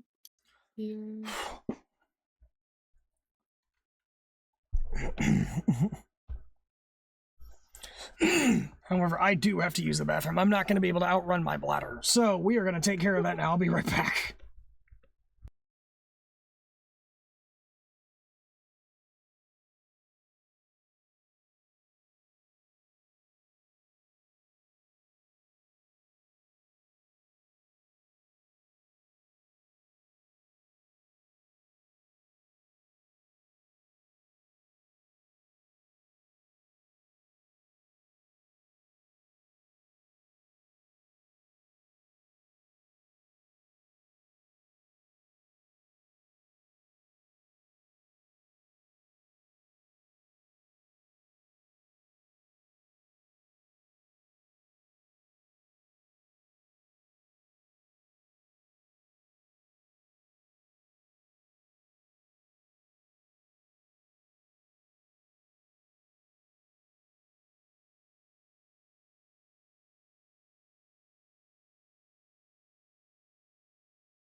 Yeah. I just realized we still have more questions.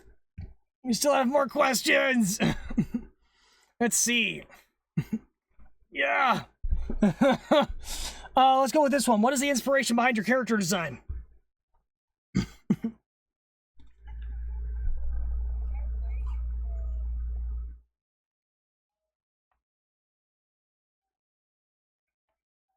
Hmm.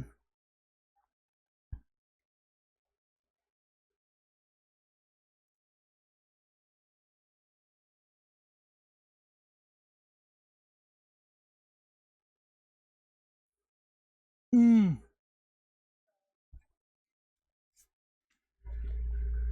Oh, shit. I just realized I flipped to the wrong fucking screen. I flipped to the fucking game screen instead of the art screen. I'm glad I looked up, otherwise I would have missed it by a mile. Oh goodness. Fucking scheisse. But and then like a lot of it's like colors that I like. So like I'm a big fan of like seafoam green / teal, whatever you want to call it. Like I like a really good forest green or like emerald green. Yep. And then the eyes I wanted, I did want heterochromia eyes anyway, but I chose to do 2 colors that would kind of complement each other. All right. That way, like, it didn't like pop to like they didn't like contrast to where they would clash type of thing. Yes. So, and then I just chose a vampire because I was like, I feel like regular humans are kind of overplayed a little bit, considering that's the regular everybody goes for and everything. And I was like, oh, well, maybe I could do this. But I was like, oh, well, I don't want to do an animal. Exactly. And because it's like, well, then it's like you're constantly going to have the ears and the tail. But it's like, I'd rather do it to where it's like that could just be a toggle or a redeem. So I just ended up choosing a vampire. Hmm. Look at this.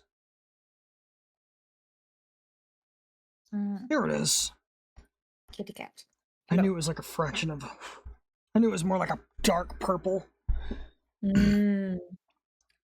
Yep, there's that one pixel. Mm-hmm. Every time the 1 pixel just popping. Yep. Mm-hmm. I'm gonna see if I can adjust this color here to be more along the lines of her eye color. Nope, I didn't want to code the line, I wanted to code the space.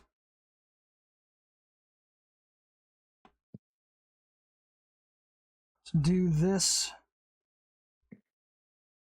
My eye real quick. Also gotta do my beard, shit. Beard is always the problem. Now the skin tone. She's very pale. Oh, really? Yeah, her skin color is very, very pale. You just have to make sure that you take in the undertone color into aspect. What? Like pale, but like have like a bit of like rosiness or like a bit of like more like Right. yellow or like when I say that's what I mean when I say like undertone. Yeah, I'm thinking a little more red. See, I'm not good at gauging undertones.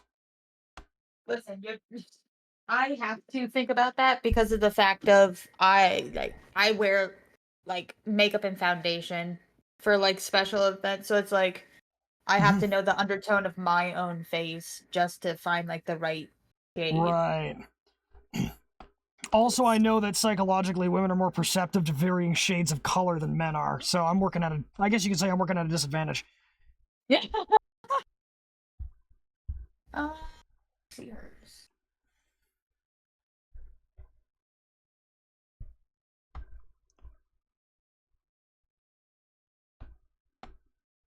I would say you've got Rosie. So it's like it would probably be like a mix of like red, like a nice fine mix of red and pink because her cheeks have that blush on it, True. but it's not like a full straight pink blush and it's not a full straight red blush. It's kind of like that middle. Ooh, I may have just found it. Hold up, let's try this. No, that just makes it look sunburned as fuck. Mm, I would say go a bit more light. Ooh, maybe? No. Closer, let's say value.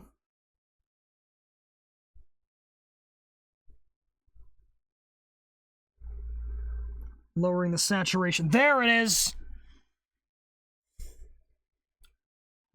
I think that's it. Yep. I had to lower the saturation. The brightness was Yeah, already maxed out.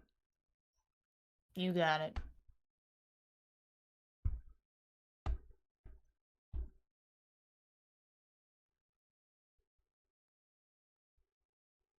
And boom.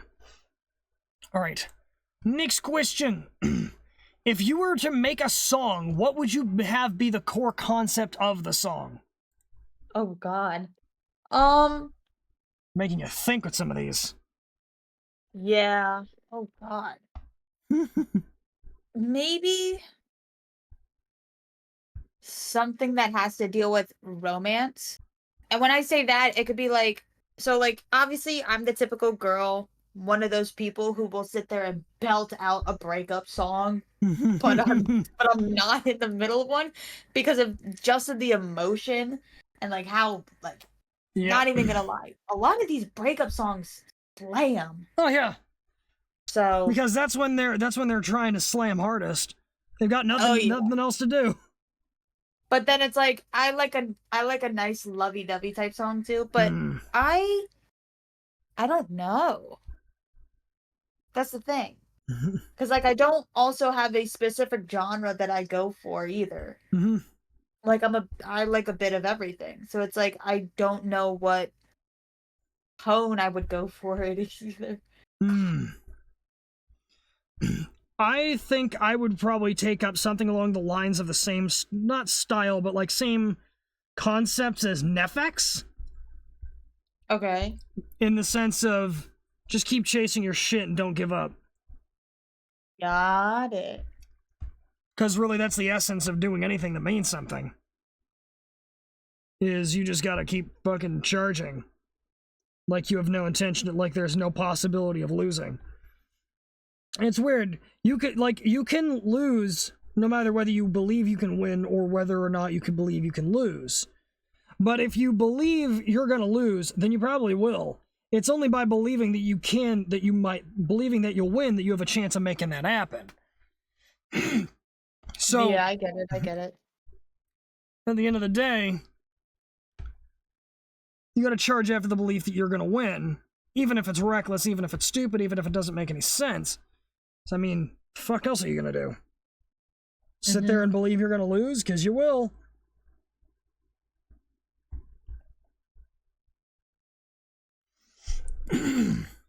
That's just the way I see it anyways. Yeah.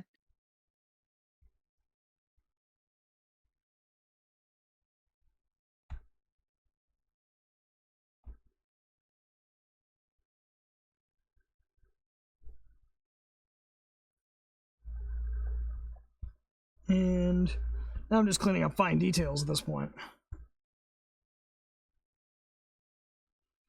And I always do the little pixels and clean up every little one of them because I was referencing a drawing the other day and I looked down and realized there was a pixel missing in that one. I was like, oh, shit, now I can't ever leave these alone because I know I see them. That means other people see them too.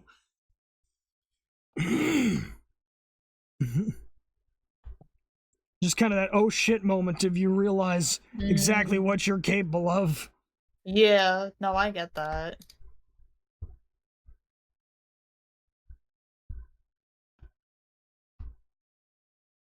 And boom, awesome. That is Nice. to go out for a certain time. All right, the last question I have on the list before I run out of questions. All right. When you become a more established creator, what is one type of content or idea that you would like to try/experiment with? Oh God.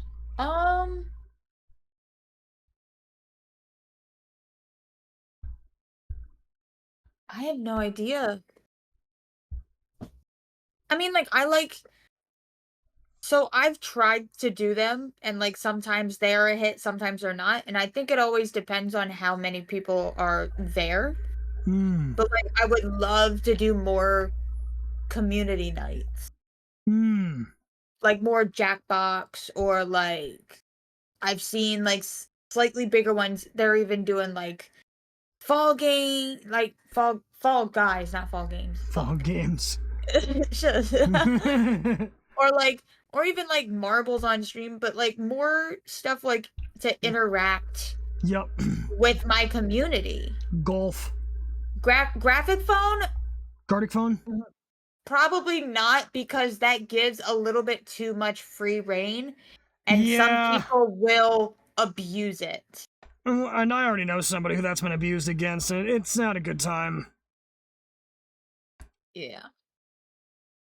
I would not recommend that. No, that's why it's like when I did Jackbox, I did games where it did not give too much free reign, And I also set it up to where they also had to link it to their Twitch account. That way, if they can't use a name to disguise themselves. And then hurt people that way. Yeah. And they also couldn't choose a name that's offensive or anything like that. So, still, sadly, it's the fact of we have to take so many precautions instead of being more open to be able to be more interactive. But Yep. that's just the The nature community of at the this beast. point. Yep. Trust but verify. Yeah. 'Tis quite the thing. But the thing that really did a lot of it was like Marbles on Stream was really good. And then Jackbox was really fun, especially some of the games we played like multiple times because it was just so funny and everything. So, Yeah. but it's like I'd love to be more, Community oriented. yeah, community oriented or like a more immerse. But it's like it's hard to find stuff to be able to do Mm, unless you have a huge community exactly. because of the fact that they require so many people. A huge and active community that isn't like toxic to itself. Yeah. Yeah, that's a challenge. I feel like something I'd want to do would be martial arts content. So I'd probably have like a 3D model for that. But Oh. basically it would just be a chatting stream, or I'd be like taking some of my martial arts practice and just like teaching people different moves on occasion. Yeah, I got you. I got you. I think another thing I would love to do is just set up like a game day in like VR chat. It's just to meet people, like Hmm. meet some people from my community because it's like also if anything goes wrong, I could easily leave, right? Yeah. Instead of having to like or even like if it's like a room that I so it's like I have to explore more stuff with VR chat because like if it's a room that I own, like a private room or something like that, I'm not 100% sure because I know in like certain things you can kick people, but I don't know how VR chat is. Okay, yeah. I don't So have VR chat. I don't have a VR I anything.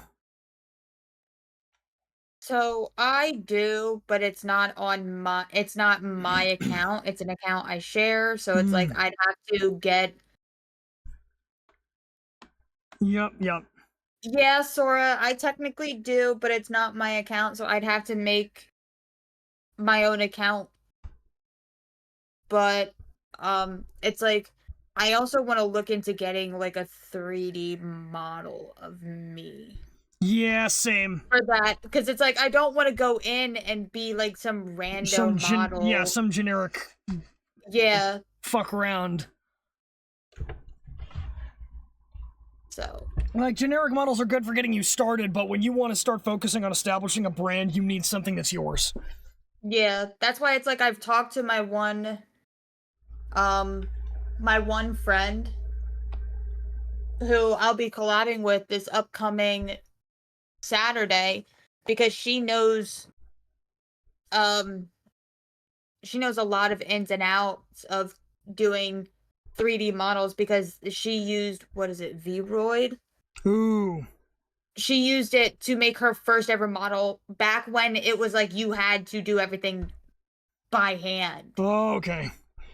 So she knows how to do a lot of stuff. So it's like I've thought about getting with her to see if she'd be able to help me. If not, I might just have to have it commissioned in the future, and that's fine with I me. don't know if it was Disciple who was in my chat yesterday talking about Vroid. Yes, it was. Mm, I remember we were having a conversation about the use of Vroid. yeah.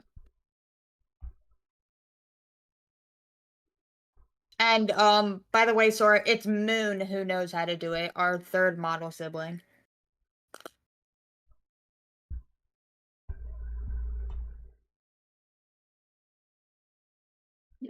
Apparently, Vroid's gotten a lot more User like friendly? helping you. Well, more like Newbie friendly. helping newbie friendly. Yes, when doing like 3D models and stuff like that. Hmm. But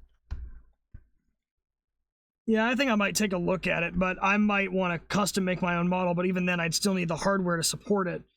And that would basically mean, like, my family does have a VR headset, but I'd basically be commandeering it all the time. yeah, I just know the one that I share is we don't really use it anymore, but it's like I also don't want to take it away, so I might. And it's also an Oculus, so it's like it can stand alone, but it's like it's not one that's like has to be plugged in. But I would Yeah. probably prefer the ones that have to be plugged in because they have a lot more tech in them than a lot more tech for like trackings and stuff like that instead of a lot more stuff that's meant for it to be able to withstand being on its own and not plugged into a computer. That'll do. Yeah. Join y'all Saturday? Yeah. Yeah, that sucks, sir. I'm sorry. But, Life happens, man. Life happens. Yeah, life's a bitch. It is. Alright. The, debating if I even want to put shading on this.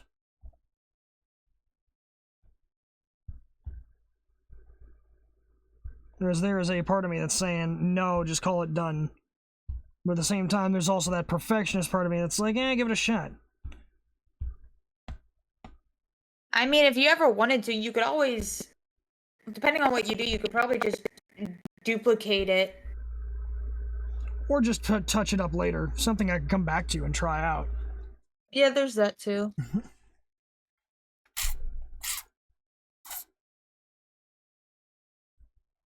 Feels like it's a little hard to detect as is in certain ways.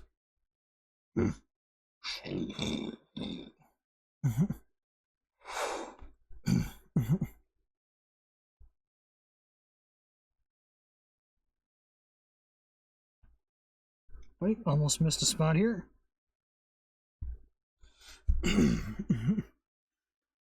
But, alright, I'm coming up on the 1 hour mark, so I'm going to try and wrap this up. Nope, I don't want to use that.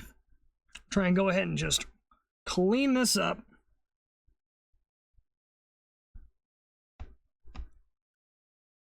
And if I can do that, then I should be able to just use what I've got here.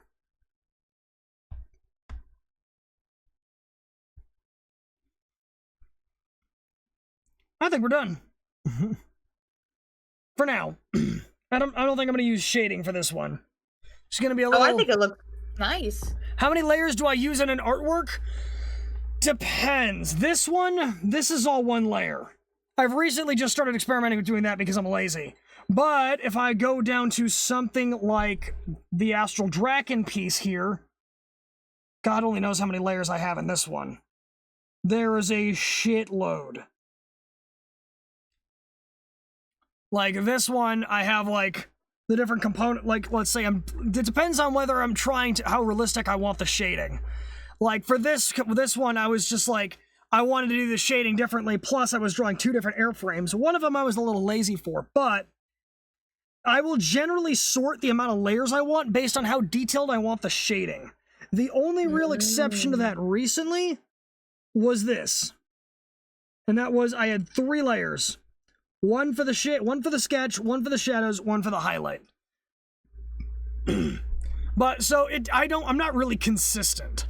I guess I'm kind of experimenting with what I like to do. And so far I like this version because, well, I always mess up which layer I want. And an ad break just slapped. God damn it.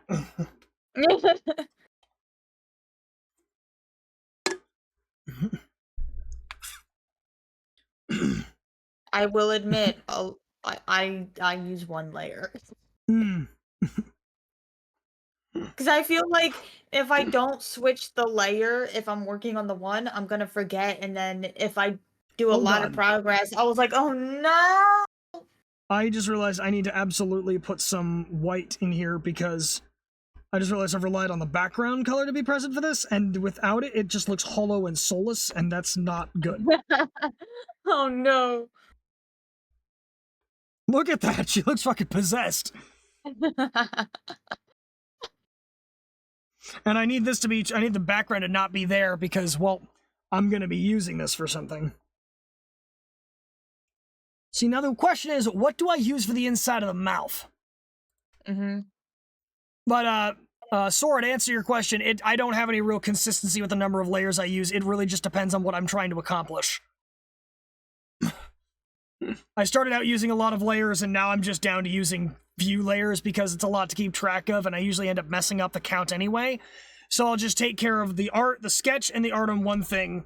The highlights on one layer, the shadows on one layer, and maybe another if I need some extra line work, like a beat, like hair, or like facial scruff or fucking hair on your arm, type deal.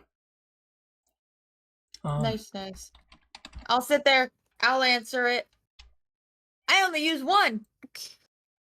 The only other layers that I add are if I'm pulling a reference picture. That's it. Otherwise, I do it in one layer. I think I'm gonna use this color for the... Oh my gosh.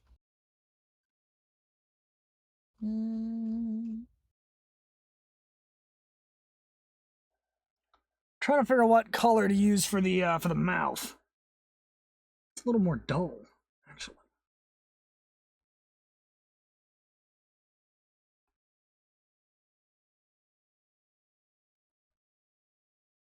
Kind of. I think that works.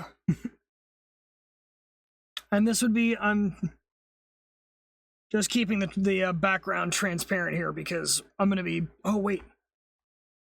Wait, no, I do want that one. Open. All right, let's go ahead and, I'm going to go ahead and export this. No, not gallery, god damn it. PNG.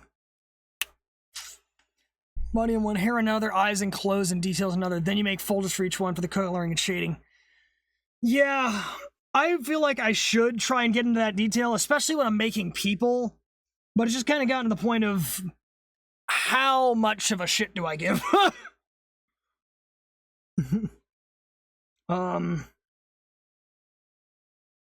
The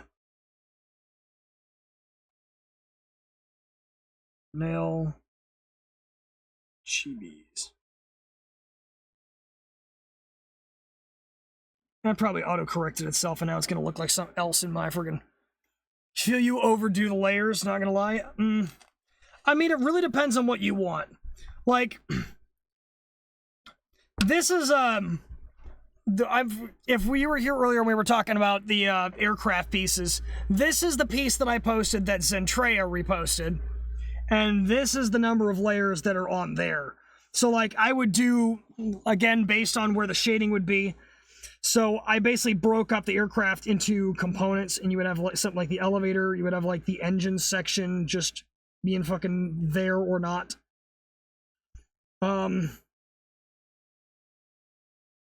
Like normally the body here is all one part, and I would just like take those apart and all those things. But I really just feel like it depends on how you mentally organize your own work. Yeah.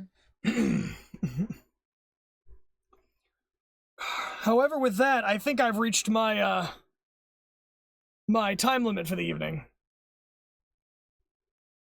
So, I don't know why the recording seems to have stopped at 2.5 hours.